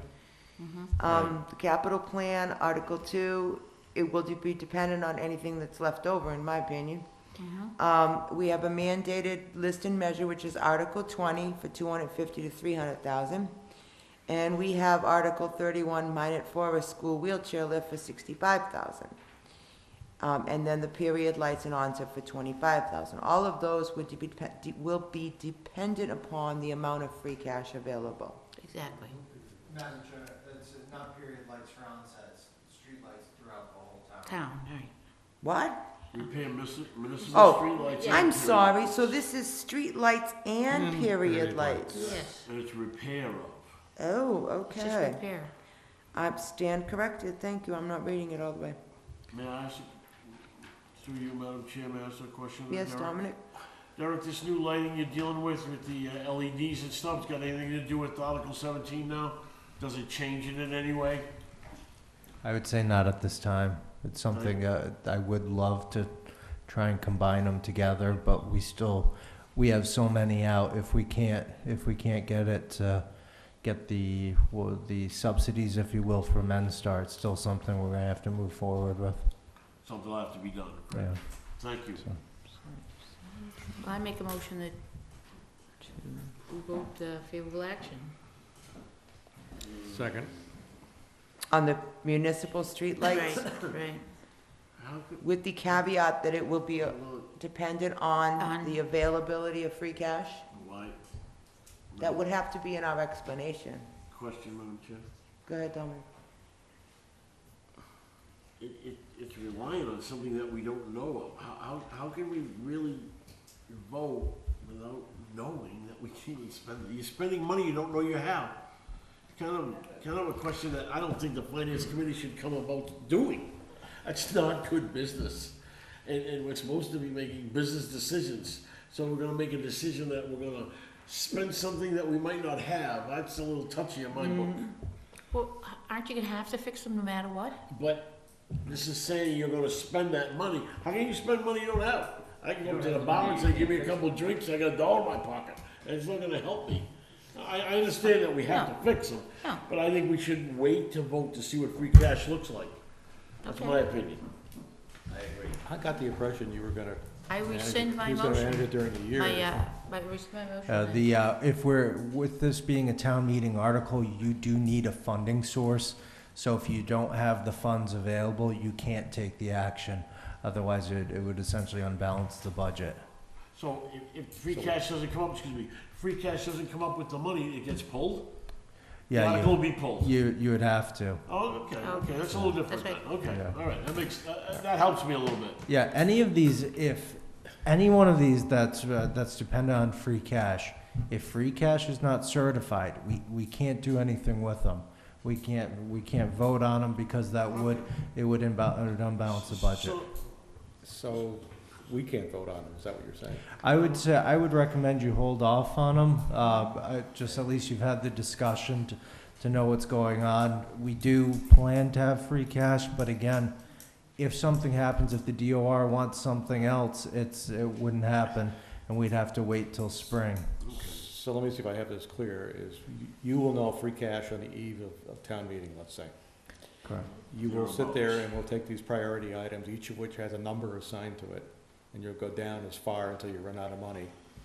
And we'll only present those to the town that we know we have this amount of money. Anything that drops below that drops off the screen. Is that correct? Yes, I'd say that's it. And if we don't have it certified whatsoever, the only concern, one that I have a true concern about still, is the measure and list. And I'm thinking about, because it goes against my grain, but I may suggest that we use the stabilization fund with the caveat that those funds get put back in plus the 50% once free cash gets certified. Just because I'm worried about because our next opportunity wouldn't be until April to access those funds. So we'll lose approximately 6 months out of the 3-year process that we have. That's 20 state mandate, correct? Yeah. Yes, yeah, we have to do. Can you get us, for the next meeting, the wording that we need to see? That, I mean, you just It's not stated gonna it, be and Alan has stated it. No. You're not gonna get a wording change on that. I mean, that's gonna be, I mean, I would suggest that we reconsider the votes on the 2 that we've already done. Take no action on them, all right? And in our explanation, the fact that these are dependent on free cash, and that at a period prior to town meeting, we will reconsider these votes, based on whether we even have free cash available to do them. Because, I mean, as much as we might, we know that they need to be done, we don't know what available money we're gonna have for them. Yeah, it's a tough situation, and I apologize for putting the committee into it, because I would love to have the full recommendation saying, yes, this is something that we all believe in, or some believe, some disagree, and so forth, because I think that is an important function in the explanation in the book that's put out by the Finance Committee. But I don't know how I can ask you to vote on something that I don't truly know that we have the funds. You can't say subject to the availability of. What you said, Madam Chair, is the right. what I'm talking about is from my end, when the motion would go through, if there's no funds, we're going to move to pass over Right. or withdraw it, so. That's gonna be just prior to town meeting. But if you find out the 26th, you've got the cash, you can do it. Yes. If you find out the 28th, you wait to April? If we find out after town meeting's over, we have to wait till April. Whoa. I mean, there's not a way to say that subject to the availability of free cash when it's certified. No, because I understand what you're saying, it should be there, but what happens is those funds actually become encumbered. Yes, they So do. it would, they would reduce, when setting the tax rate, we would have an unbalanced budget, and it would actually cause us an issue with setting our tax rate. We would have to hold another town meeting to revote No, we those don't. articles. No. Yeah, so. Yeah, it would be, you would have to, like, go back in spring and rescind those articles. In the meantime, he can't set his tax rate because that money is encumbered. So we can't say on basis, yes, we're gonna pass it at town Subject the meeting. availability of free cash certified No. by No. November Okay. 1st. That Come on. that would stay on your book. Let's be smart, not be. Well, it's not legal. It's not, we ran through this, No, you it's- missed last week. I can tell you, a couple of years ago, I think it's during the Zelensky period of time, that there was probably, John, I don't know if you remember this, there was 2 pages of articles that had to be reversed. Remember that, town moderator?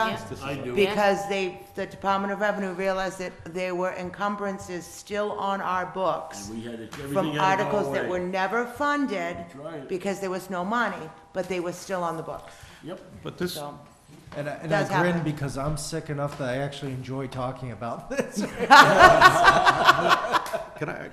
just an Right. observation, this clarifies the whole thing we had last week with that one street. What we really needed to do was David's no action vote and Exactly. then tell the woman the night before, we're gonna meet Exactly. and we're gonna present it. And then, basically, I would have felt better when she left. I think she might have felt better that she, Right. that was a tough session to go through. So, no action, what it means is we can't do anything on we it. can't act at this point because we And don't so even it gets know whether printed there with is no money. action, and town we set your expectation, we're gonna tell you what we know, what we're gonna do at the meeting.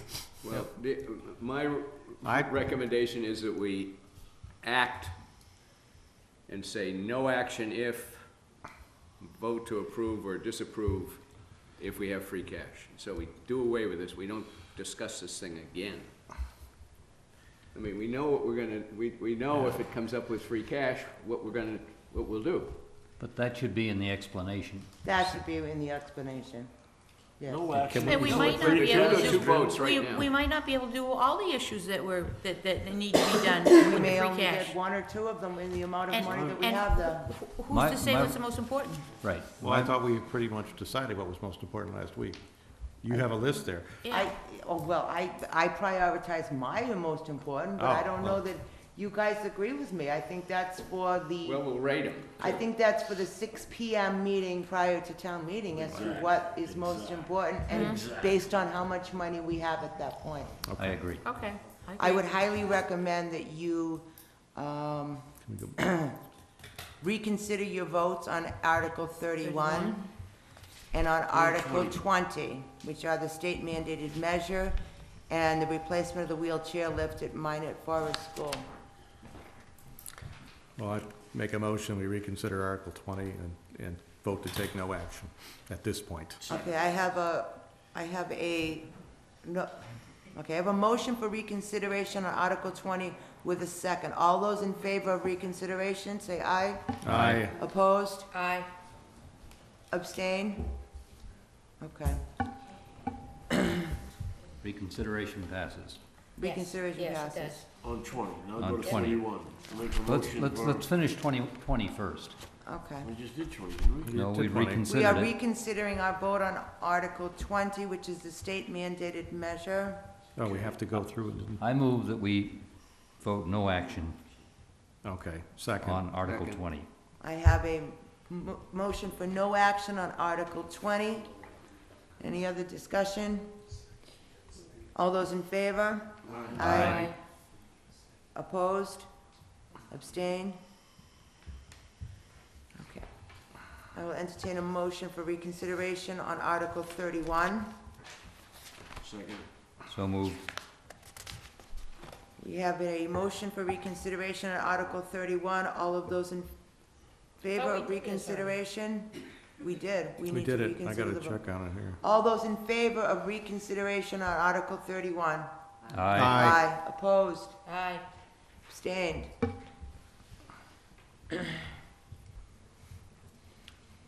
I will entertain a motion on Article 31.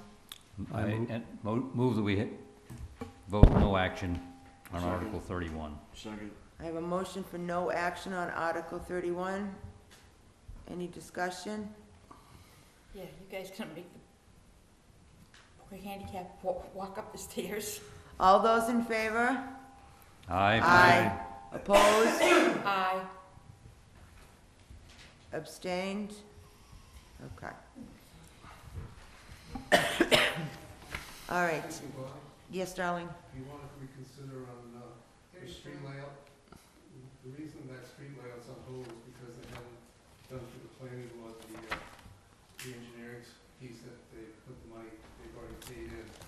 Oh, But it that's has to be done, push on it, before the planning board and back to the board of selectmen. Yeah, that motion failed anyway. I can say that we're gonna vote no action on this coming 7th, because they won't have the paperwork ready yet still at that point. So we'll make a Okay. decision just before town meeting. We voted it down, though. Well, if, Voted it down, but I think the bottom line is that they would qualify and everything if they had approval through the planning board, through the engineer looking at the road. Right now, you don't know where it's at, so by voting it down, it's really misleading, because the problem is, if they get the paperwork in, then it qualifies all the way through for town meeting to vote yes or no. Okay, yeah, you're right. You're right. Because we should. If the selectmen vote for it. Right. only if this, our vote doesn't matter in your process. No, even if we voted no, what happens is if town meeting votes yes, it comes back to the selectmen anyways, and we make the last decision, the way the process works with street and stuff. All I'm saying is right now, we would vote no action, because we don't have an answer from the planning board, which is the process. We get a request, we send it to the planning board then has an engineer, and the people who have the road have to pay for it. They have the road engineer to make sure the drainage, road surface, everything is standard, lighting, et cetera, comes back to us with a recommendation or no recommendation, and then that's how we would vote. So that's why we will have no action, if we don't have an information. So that was, excuse me, Madam Chairman, that was David's proposal last week. Right, it was. That was your proposal last week. Yes. Do I have a motion for reconsideration on Article 34? So moved. Second. All those in favor of reconsideration on the vote of Article 34?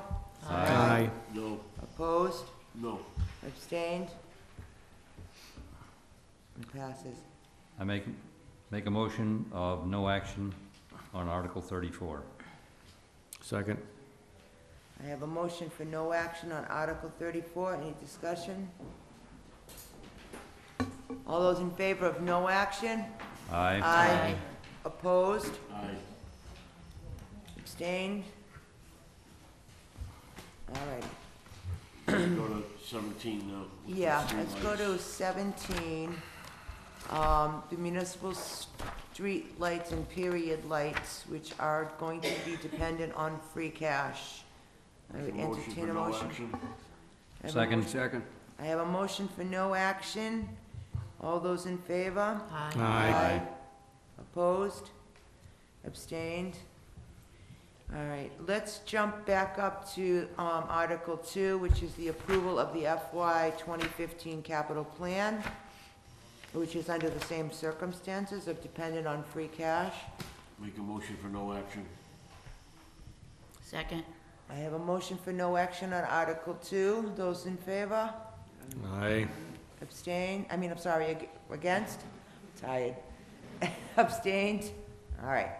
Let's jump down, let's move forward here now. We are at, 611. 19. we are at 19. 19, which is The housing inspection. housing program. inspection program, which we all understood and said we didn't really need to hear from the Board of Health directly with the explanation from the town administrator. They're simply increasing their revolving fund from 50,000 to 75,000 so that they can do more of the inspections for the cost of having to farm out some of these inspections. Make a motion for favorable action on 19. Second. I have a motion for favorable action. Any discussion? Go ahead, Tom. Why are they increasing this by 50%? I don't understand that. Because, as the town administrator is explaining to me, they've actually had to farm out to other agencies. They can't get all of these, Inspections done. all of these inspections done. Okay, so they farm out another 25,000, what's the revenue they're gonna get? It's a revolving fund. It's self-contained. Contained. Any fees and charges over this 75,000? Stays in there. Stays in there. Yeah, no, it rolls into the general fund over I and above. understand that, but you're gonna spend $25,000 more. How much more are you gonna get in inspection revenue that will flow over the I have 75,000? absolutely no idea. Well, then, It's supporting money, itself. isn't it? It's their money. Supporting The program is, self-supporting revolving is fund. paying for itself. Yes. If you would, please.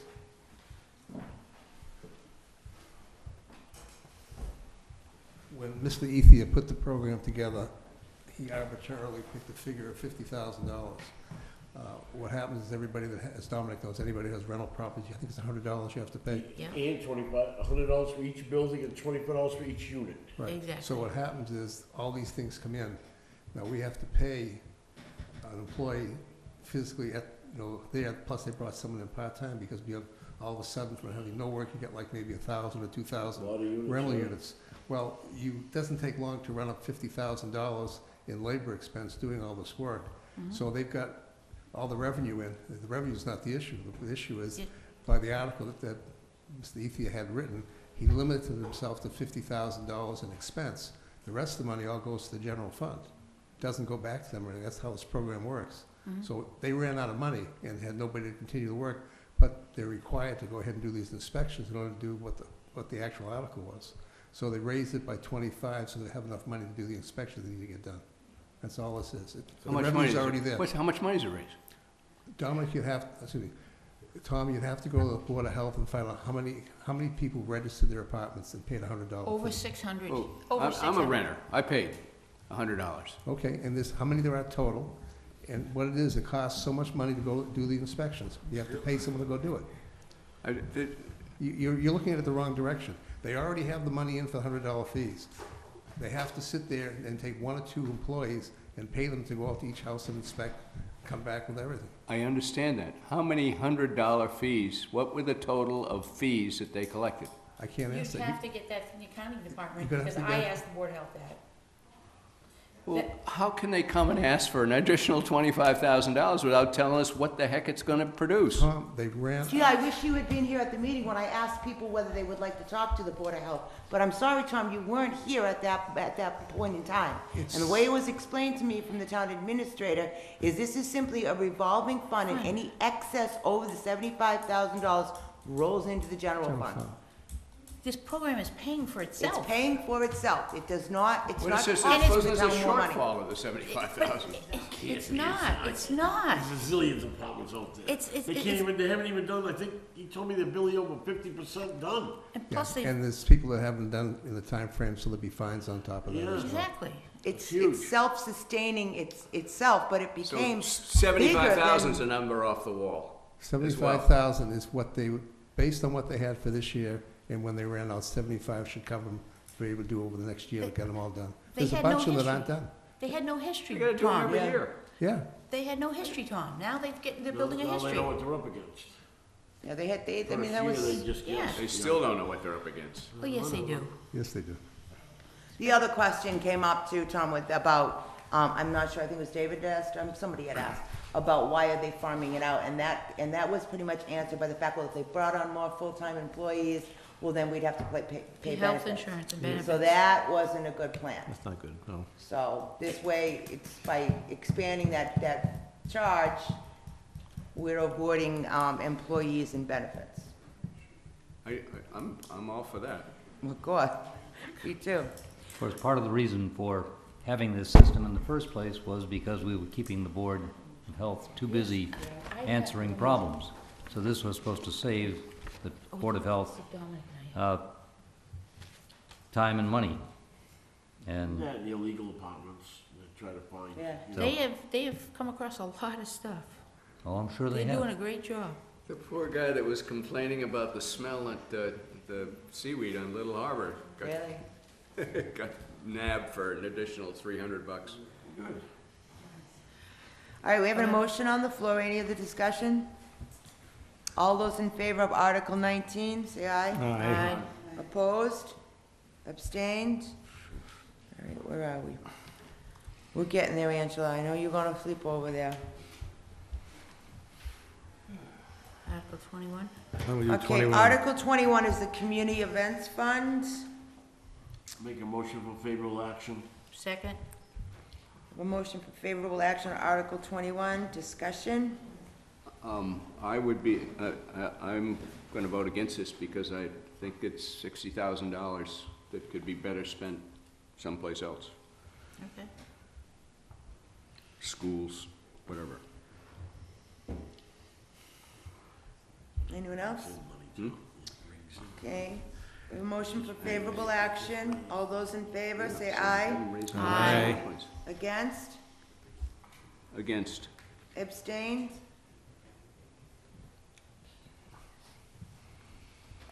Just raise the vendor fees. $60,000. They make it more than just the vendor fees they want to pay. All right.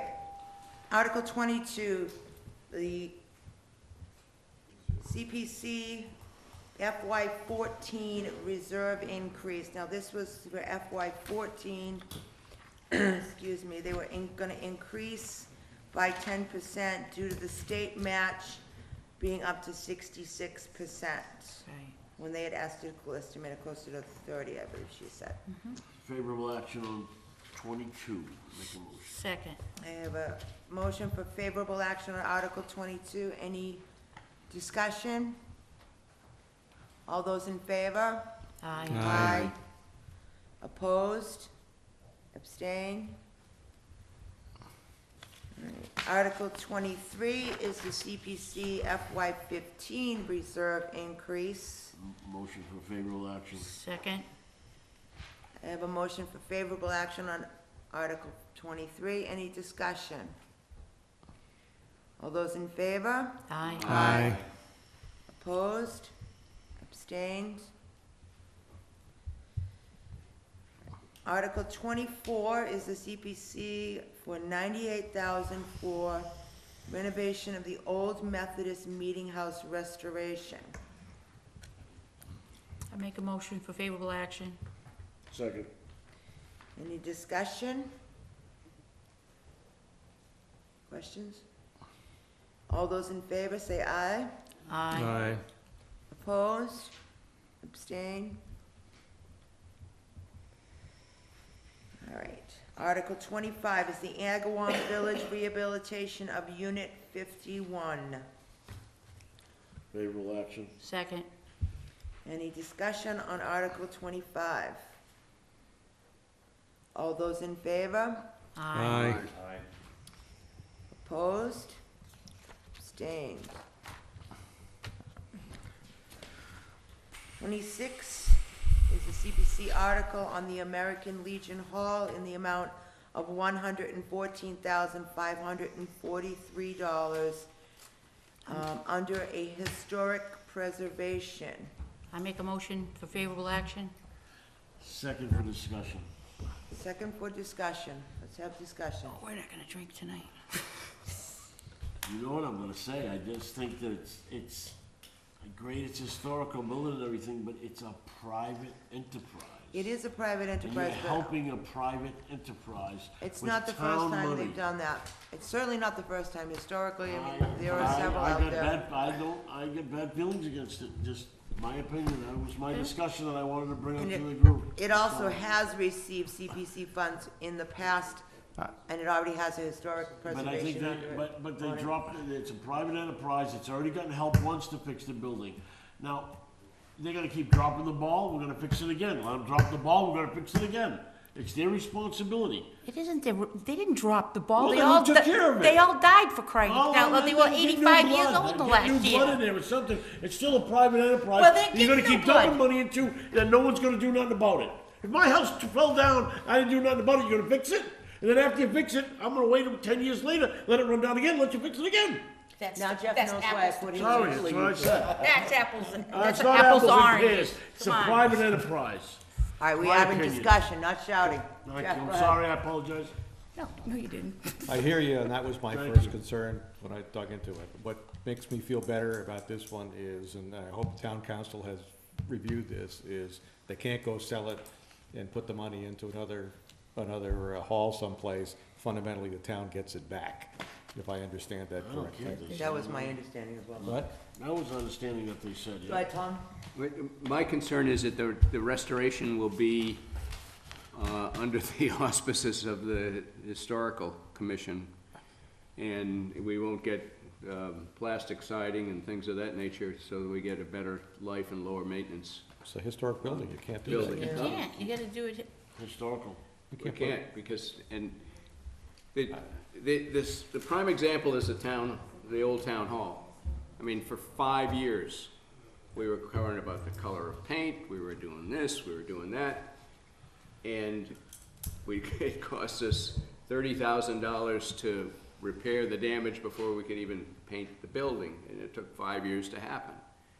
I mean, if you wanna fix it, you wanna restore it so it looks like what it used to, I would go with the modern technology, modern materials, and do it as efficiently and quickly as you're possible, not to have it drag on and be a toothache for 5 years.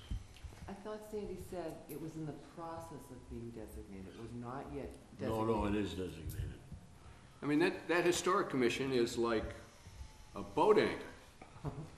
Well, that's your opinion. That's your opinion, yeah, that's right. I was- Everyone gets their own opinion. I'm only one man, right? Like Alan said, he can only one vote. One quick thing, the town administrator as a procurement officer. Sorry about that. Just get comfortable right up at that front chair. Been there, done that before. What normally happens, Tom, is the town administrator is a procurement officer. With CPC funding, Angie, if I'm correct, the town administrator? Needs luck. Town administrator does the procurement, and then obviously Dave Menard, as the director of municipal maintenance, would possibly could be the project piece. Even though we don't own the building, the town oversees the project. We ran into trouble before when we had to take low bids a couple times on the roof over there, and hopefully we've learned our lessons, but the town does have control of the job, not the historical commission. And how it's done? What standards?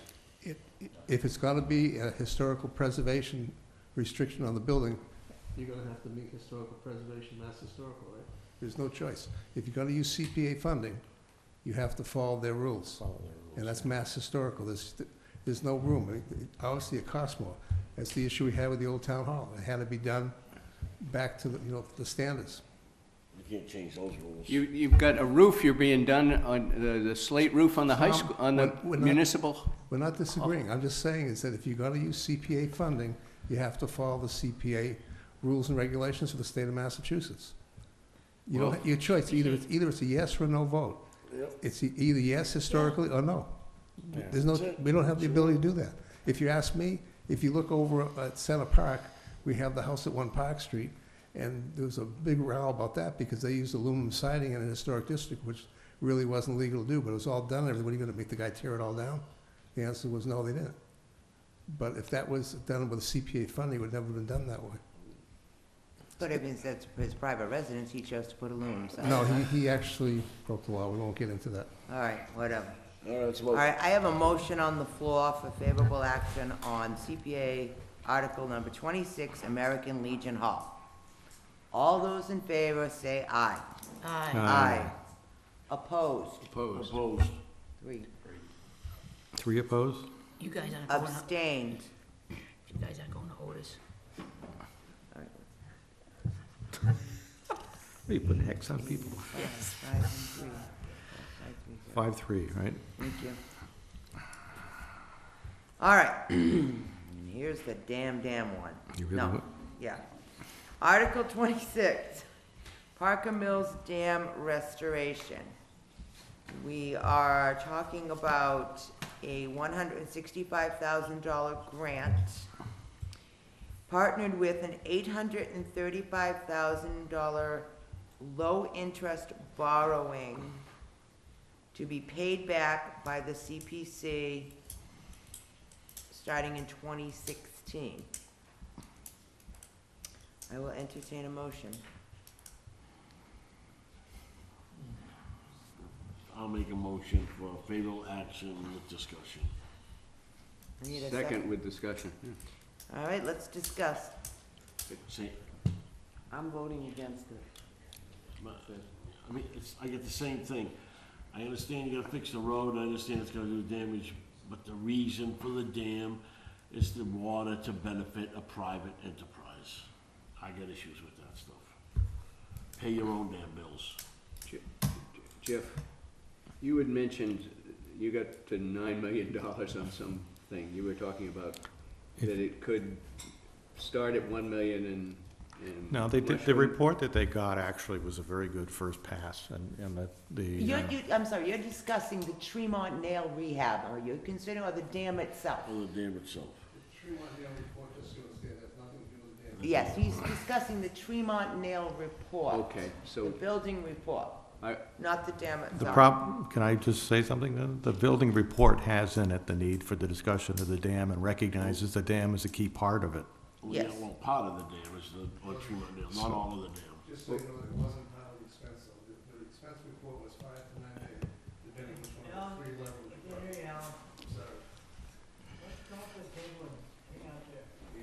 Sorry.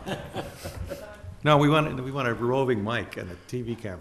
That's all right. The report you're talking about, done by Spencer Mendes and Torres, was to look at the property and evaluate it and cover all the things. The sidewall of the dam was designed for water to come through in certain spots, because that's how they quench things. That piece is not gonna fall through. They're talking about the piece on the front where Elm Street Road is. What happened is the road is a county road, which we don't know if it's county or town road really. We're still looking at that. The road is basically closed because the road's moving up and down because it's not secure to the dam. That's part of the piece. That's not part of the Tremont, mill itself. That $5 to $9 million is the property and remediation of all the buildings. If you look closely, they're talking about the wall, but not replacing the wall and not replacing the dam at all. I went through that quite a bit because when that was done way back. And that was strictly to make that property usable for 3 different levels of retail use. So is this article alone, I'm sorry, Madam Chairman. Just so you know, the dam cost back then, we were projecting $1.5 million, separate from the 5 to 9. do you sense that we're into something that they get into it and it's say, whoops, could be 2 million? I'm extremely concerned for the town that if we do a 21E, we might have one hell of an expense that we can't afford. The inspection of all of the property. hazards within the property itself. I Yes. understand that. You're not yeah. talking about the dam, you are talking about the Tremont Nail property. I just want to make that clear. The dam itself, I don't think David brought you the paper, we got it yesterday. I have the whole, If you look at it, the one Yeah. piece that sticks out is the superstructure, and it says it's a 1. That's imminent failure. it's That's a the one. dam. That's the dam going across the piece there where the road is. It's not the factory gonna collapse in or blow in, it's the piece out front there.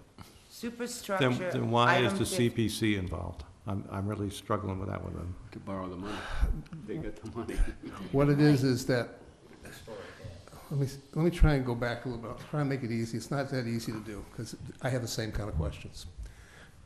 The problem we have is that we got this grant, I helped apply for the grant, I went to the meetings, et cetera. They weren't gonna do any dam repair, just dam removal. I got them to basically talk about actually putting into the bill monies to actually do dam repair. We got $1 million, we were notified we were granted $1 million. We got to the event, and we walked in and went up to get our check. We found out it was $165,000 with $835 and virtually a no-interest loan.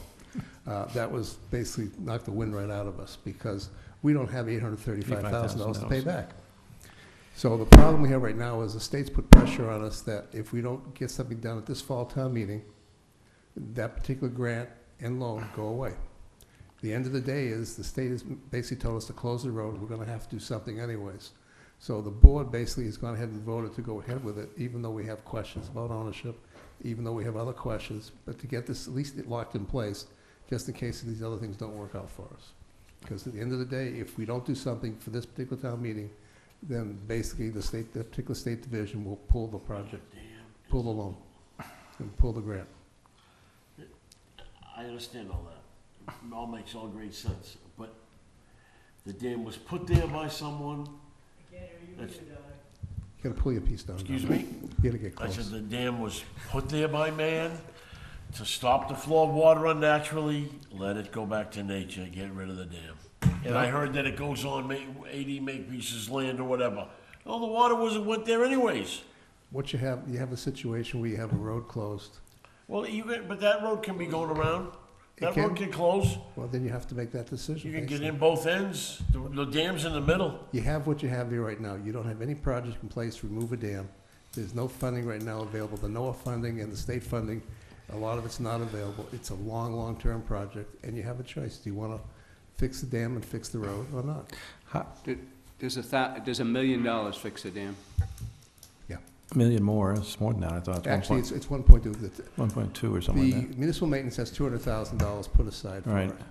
We're basically taking $1 million from the state, and between those two things, we'll be able to fix what we need to be fixed there. And that'll be a long-term fix. Okay,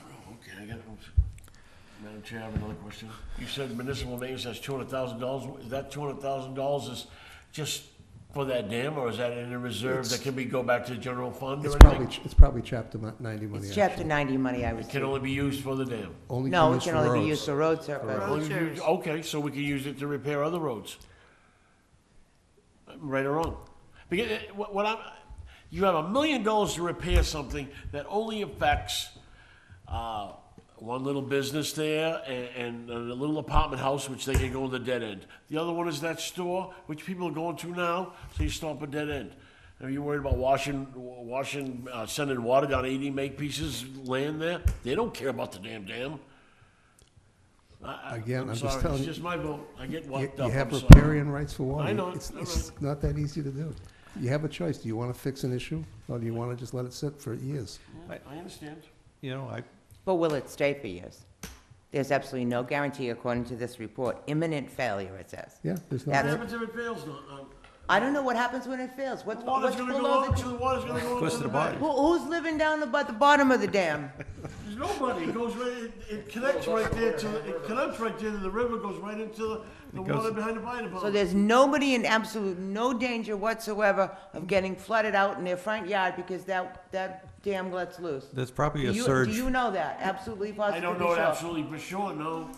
There is a street. Mayflower Ridge all the way down. Yeah. Little People's College, all of it's right Do you there. know that, do you know that the flow of water will actually damage those homes? No. There's been no study about that. There's a huge amount of water, Dominic, that's back Okay, in but there. that's what I asked earlier. Has anyone got a study of where the water will go and what it'll affect? Well, you could build a cheaper wall to prevent the water from damaging that roads. You know, there's many things that can be done. I just don't think that anyone's looked into other solutions, cheaper solutions and other solutions that can be done. I personally don't really want to risk life and safety. Me either. I don't. For something that we own, regardless of whether the county built it or who built it and who has the right to use it at this point. I mean, the sluiceways, obviously, the fish ladder, et cetera, Makepeace owns the land on the. $835,000 that the town don't have. We gotta pay a note. CPC We're is already gonna pay it. You're already gonna be cutting everything to death. We're gonna be. Okay? This And- has absolutely nothing Sure to it do does. with You're your gonna have to everyday, pay no, it the- doesn't. No, It it most certainly doesn't. has nothing to do with the balanced operating budget of this town. No. This is CPA funds that cannot be used to balance the town budget. Thank you. Which I it- retract my statement. I wish it could. I And retract the- my In fact, it statement. is being used. I really wish it could be, because I just explained twice to two other people last week about the fact, well, if we do a CPA, then that money goes to the town. And I had to explain to them, if you do away with The CPA, money's gone, period. that money is gone, period. It doesn't No, allow no, us no, I to agree. levy their taxes I up to that agree. amount of money. I enjoy CPC and CPC money. I just have a problem with, it's every one of the town's taxes, and they're spending a large sum of it to benefit a few people. Well, But I The don't. money's there for everybody, not 10 people, or 20 people. I don't see it as a I benefit do. for a few people. Some Yeah? people are stuck How many on. people are affected by that dam? I don't know, everybody that drives across that road. You don't have to drive across the road, there's a road 20 feet Maybe from I it. don't wanna drive around Then the don't. detour. Then don't. Maybe I'd like to go right directly to Little People's College to pick up my granddaughter. All right, now, Maybe you I can don't do wanna that. drive around the detour. All right. Maybe I'd like to pull up and sit there and catch some fish off the little mill pond over there. With my luck, I'd go fishing, it would break. I'm not saying it's good one way or the other, I'm just saying, don't condemn it because you're stuck on one I can situation. condemn with my vote. Okay, What happens to the pond level end discussion. without the dam? Have we it got a drops. drawing of any of that? No, it just would drop tremendously. You'd have property, like I say, if you go up the river, you've got property that's waterfront property. They'd probably have marshland property It would when be it's all said marshland. and done. So And it therefore, goes people would down be- 5 feet? Well, or- then people would come back to the town and say, hey, you charged me for waterfront property, I want revaluations, et cetera. There's a possibility of fixing something if the state would consider doing something with the dam slightly downstream that they have, by taking and dropping the water level in front of the dam and moving it over to this other place. We've reached out to them, but we don't Does know that what mean they're it's, doing. does that mean it's less than the $1 million if you could get that done? Yeah, How do we handle that? we're working on it. We've reached out to the state to see what they Let me- want to do. This should be available for the town meeting to understand all of the work that you're going through. You really can't, because nothing is It's not, and finalized it's and done. not done yet, yeah. You know, you're sitting there about stuff you're throwing up in the air and you hope it sticks somewhere. That's town meeting, that's not what you do. You have to do what's black and white in Can I front of you. just, Oh, are we ready to even bring this issue up then? I make a motion to end discussion on this. Yeah, we're basically trying to protect what we have, just because we don't want to lose it. If we lose it, then we have really no recourse to do repair work at all, if it ends up that way. Dominic. It's a- All right, I have a motion to end discussion. Thank you. And it's seconded too. Can I make a- Joan hasn't just- said a word, so just- I'm gonna let her talk. Short and brief. Can we put a hold on this No. and take Angela up on her tour? Oh, if you wanna put a hold on it till the 8th, but you have to make a vote by the 8th. that's fine. If you wanna go see it? We Yeah, wanna see I'd it. like to- You I wanna don't see wanna it? see Yeah, it. to see what. Okay, we'll put a hold on this until the 8th. Not gonna change my vote. So we have Angela before. So Angela's gonna take us on the I don't know. tour. I don't know how to vote. No, I don't know what, $1 million is not. All right, let's see if we can get through the rest of these, and then we'll call it a night. We're tired. Okay, let's see, okay, let's go on to the Tweedy and Barnes Preservation Central Quarter, Article 28, Make a for motion. $158,000. Motion for favorable action? Second. Any discussion? All those in favor? Aye. Aye. Opposed? Abstained? All right. Article 29 will be the playground rehabilitation for $75,000. Make a motion for favorable action? Second. Discussion. No discussion. All those in favor? Aye. Opposed? Abstained?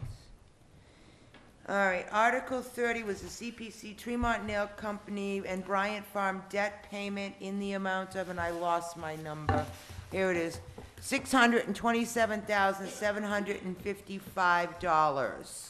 Motion for favorable action? Second. Discussion. No discussion. All those in favor? Aye. Aye. Opposed? Abstain. Article 31, oh, we gotta do that. Article 32, did we do this one, or we didn't do these ones? No, we right? didn't. No. Okay, is returning Ethel B. Hammond School to town control.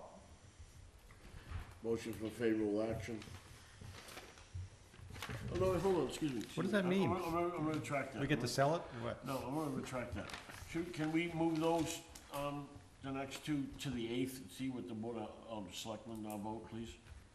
What do you think about that? Agree. The school committee has acted on this either yet. Okay. We haven't, No, okay. So let's not vote. Let's not vote. So All can we right, make so a motion 22 to table both 32 and 33? 32 and 33 we're going to hold. Don't we have to vote on it, Madam Chairman?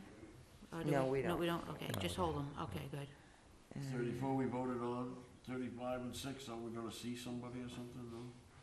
8, okay, I'm sorry, We're I'm just gonna catching up wait here. for- Yeah. Yeah, we changed 36 34. next week, right? 35 is to survey, is the CETA thing. And 36? And 36, we're gonna see those people on the 8th.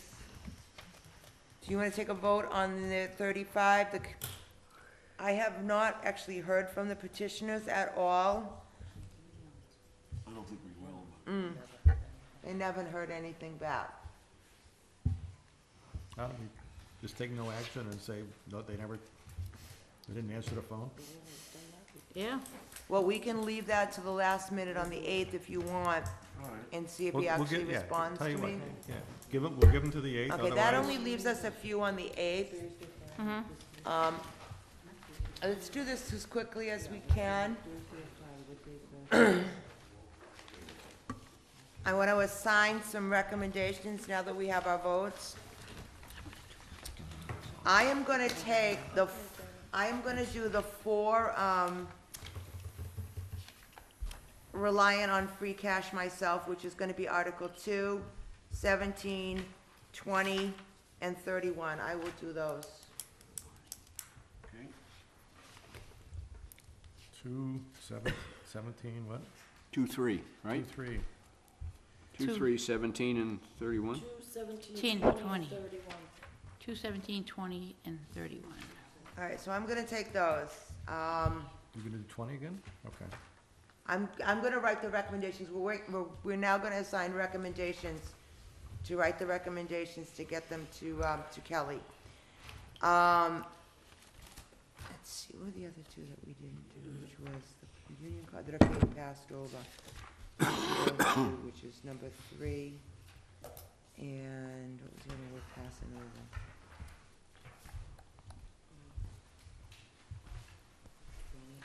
Yeah, the Madam state Chair, mandated measure. 12. Madam Chair, can I speak with Kelly for a second? Mhm. Kelly, which ones of these are boilerplate, honey? Like, 6, 5, aren't those pretty much from every year? Unpaid bills, stabilization, 13 and 14, you probably have backups for? all that, yeah. that's what I mean. Which ones don't, you know what I mean? They're pretty straightforward. She's been doing it for 100 years. You just go to these. and Those are copy. backups, we have That's backup what I mean. That's information. what I do. Well, The wording is Unpaid started bills in she the- has. Kelly will find the backups for those. so give me those ones that she's gonna back up so we can cross them She's off. gonna back up those. 13, And 14, you know, and I'll do, 5. yeah, I'll do 6 to the stabilization fund. She got 5, 13, 14. All right, so I'm gonna do, several of these. We're looking to do, where did my other list go, because now I'm all messed up. I think I have it in the minutes. I've already sent you one, and, You sent some out already? yeah, I sent her the first 2 that we did. Oh, sent Kelly, yeah.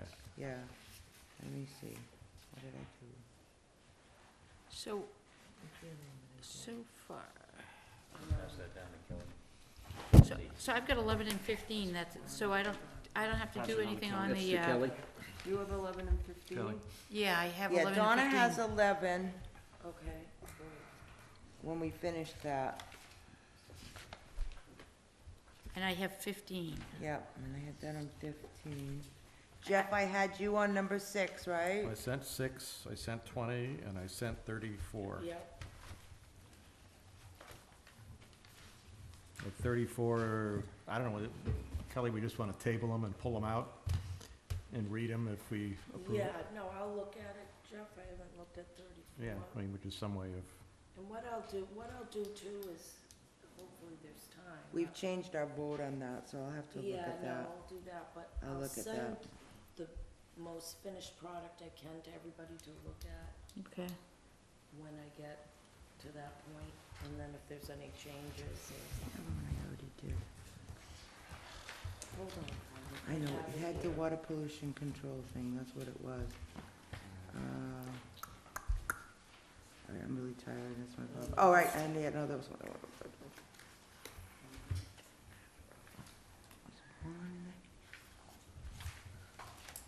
Five, I know I did. Actually, I think I sent you that one. Stop it. I want to sleep. Oh, here it is. It was 16 that I already did. You did 16? I did them already, yeah. Okay. Okay, so we're looking at, and one I did already. All right, so we're looking at somebody for number 4, which is the transfer funds to fund the parking kiosk program. That's easy. I'll do that one. All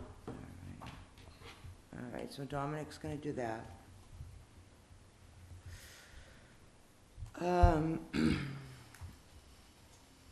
Article 8, which is to rescind the borrowing on that sewer project. That's pretty much boilerplate too. Take care of that, don't worry about it. All right, Swift Speech rededication for open space and recreation. Do I have a writer for that? I'll do that one. Marilyn?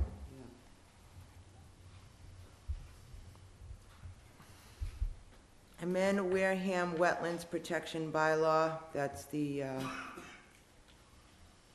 Boy. Well, yeah, that's a tricky one, you know, I'm just saying, that's because of, you know. Which one is legal that? lawsuits that's and all the that crap. Disabilities Act. Oh, That's those two people fighting about the path to the beach. To the beach, right. Yeah. I mean, is that, I mean, Golf cart, a motorcycle, or scooter. but if you've ever been, Get a letter on that today? Yeah, Yeah. my God, I the didn't- letter I sold, haven't the read letter that. sold me that So that might, shouldn't be. that could be the. wait a minute, you know what, it should, the I don't wanna, explanation. I don't wanna say anything because we're on television. Do I have a writer for that, A lot number of 10? I'll reasons write that for one as that. long as I get the letter. Clemmy is it. You wanna write that one? I don't think, no, you can't use the letter. 'cause Yeah, don't use the Don't letter. use Letter's the letter. letter's biased. Ideas. I'll give you, I'll I mean, it mention hasn't, I something. mean, it's just, it really had, the letter has nothing to do with that. It's not specific to that, I mean, it's pretty much just bringing it in conjunction with the law. and unfortunately, All right. whoever spoke about it before was right. Housing They'll get inspection you. program number 19. I don't have a problem writing that. Okay, Donna? You know what? Community events fund. John, do you wanna take that one? Very good. Community preservation, they were both of the reserves. Somebody wanna do both of the reserves? I'll do that, honey, that's easy. All right, I got 3. I'll So do- that's 22 and 23. Right, I got them, honey. All right, the old method, I wanna say method. Methodist. Method church. I'll take the church. They answered, All right. they answered my Jeff's gonna take objections. the so- church. Can't do that one. All right, Kevin. Agawam Village Rehab. Neither can I, then. Joan, wanna do that one? How about American Legion Hall? Now, we have a. Dominic wants to do that. You don't want me to write that one. I'll do it, but you don't There want is me a to. pro, and somebody can write the con if they want to. Why don't you do the I'll run con? a con, absolutely. I'll write the pro. All right, Jeff's gonna do the pro, I'll do the con. and Dominic's Jeff, gonna for do the the pro. con. You're my new friend. Why do I have to go in and out? That's the problem. The Tweety Bonds Preserve, I'll do that. David. The Playground Rehab Fund.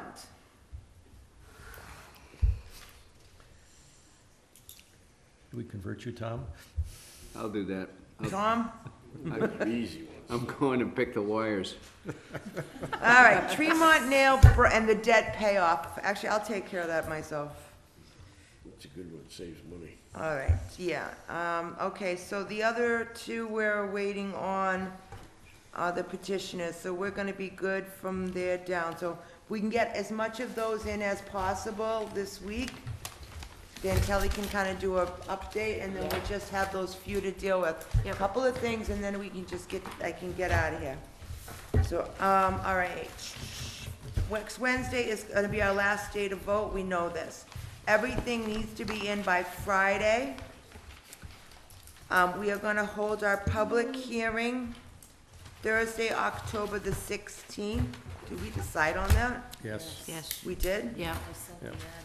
Did I really? Yes, Did you I did. actually You agree with did. that? Yes. I don't remember agreeing with that. I guess Sure we I did. It is in ink on the calendar. Make sure I did, what I was doing, okay. You even said 6 o'clock. I did, I even wrote it down, all right, okay. So we're gonna have our public hearing on the 6 o'clock, just for you. 16th. And town meeting is gonna be on the 27th, and we will be meeting at probably around 6 PM that night, because we're gonna end up these free cash votes before we go in, so let's do that like an hour before. Any other business? I do wanna update you all, that, ouch. I did send an email back to Mr. Jeff Tufts that I needed an answer that he was either going to join us or he wasn't. And I have not received a response. Surprise. So I'm kind of at a loss as to what to do. Did you talk to him on the phone? No, he does not answer my phone. He doesn't return my phone calls. I think he's, I'm gonna see him on Thursday night. I need him to talk to me. I know that. Exactly. Well, He so that's talked what to I'll say. you. I'll say to him, He needs to talk to me. He needs to I will. answer yes or no. He is technically a member of this committee who's never taken his swearing. But I need to know that he wants to actually participate. I If understand he that. hasn't got the time to participate, then maybe another term is at a later date or it's better for him. I've heard all sides of that issue. Yeah. But I need an answer one way or the other. Did he reach out to you at all, madam? I'm at a gateman meeting with him on Thursday, so Okay. I will ask him to call you. I won't, Please, I would appreciate that. Yes, go ahead. We vote them out, that's all. No, I did reach out, and he did not return a call, but my suggestion would be if he has missed 3 meetings. Yeah. That's what I wanted to know. Probably my suggestion would be send him a certified registered letter. That way you cover yourself that you have gotten in touch with him. I mean, you can always say he didn't get the call or his wife erased the call or whatever. But if you send a certified letter that he has to sign for, then you know he got it, you know he got your message, and then you can go from there. If he doesn't respond, then you can take action I from that. agree with you, because he's not, too he's bad. not, he's not I gonna, would. he's not gonna Madam call Chair, us. may I ask the moderator a question? Sure. Is that the legal way to do it, or can you just vote him out because he hasn't been here? Do we have There the is a- power to do that? No, there is a That's what I want process to in know. the Okay. town bylaws that has to be followed. And You that's have it? to notify him, he's entitled to a hearing. Okay. So there is a process. No. Look at the bylaws, you can read it and see what Answer the my process question. is. Thank you. Yep. Okay. Any other business? Are you gonna do that, Madam Chairman? Yes, I This guess, week? would Do you need like some me to help? send him a certified Yes, letter? I would. Okay, I'd like to follow the procedure. then that's what we will do. Okay, any other business? Anything I'm missing, Kelly, am I forgetting? Okay, because we're all tired. Madam Chair, Alan. Mr. Allen I'm has a sorry, question. you got something else? is your Fitbit, are you trying to fill in a Fitbit thing walking back and forth? We really squeezed a lot into tonight, and it's long. Attaboy, Al. Unless you want to cut it off, maybe. We had our meeting last night, and if anybody watched or not. The board's having a real hard time with it, and it has for 3 or 4 years with this favorable action, especially when it comes out and you vote based like 2-5-0. Yeah. People look at it and all they see is favorable action. And I had at least 2 members last night were really upset about it. So I'd like sometime after town meeting is over, when we have our other meetings, somewhere to sit down and talk about coming up with a system that makes more sense to people. In other words, if you vote negative, it should say that you voted negative, not the way we do it. It's confusing. Like I say, I've got at least 2 board members that are completely against what we're doing. I think it. But I told them I wanted to stay, so the 2 committees, the board and the finance committee, at least have the same verbiage on the town meeting warrant, because that's even worse if we went 2 different ways. I think if not everybody knows what F numbers number means, and you had said that to me, and that's fine. I think maybe that's something, maybe I should look at Larry's glossary, and I could put a little explanation in there, if there's a section in there, to just do a little explanation as to what those numbers mean, for, against, and abstain, because not everybody understands what that means. We might be able to come up with an easier wording for it, though, really. Yeah, we have the advantage in that we can explain our vote. The Board of Selectmen We needs don't. to, needs to verbally explain their vote. But the town moderator gives you plenty of time to do that if you want to. We'd like to get out in 2 days. Okay, I will thank not, you. I will not make your meeting on the 16th. I will not be around, sorry. For the what? Your meeting on the 16th. The, I'll try and assign someone else to come. Okay, That's the Madam Moderator's meeting. yeah, that's gonna be, yeah. All right, any other business? Wait a minute, approval of the meeting minutes of September the Oh, 24th, 2014. I make a motion to accept the minutes. Second. All those in favor? Aye. Aye, abstain. I give that to you One abstained. from the last week. All right, our next thanks. meeting will be October the 8th at 6:30 PM. Same bat time, same bat channel. I will entertain a motion to adjourn. So moved. All those in Second. favor? Aye. And on that note, I say good night, Wareham.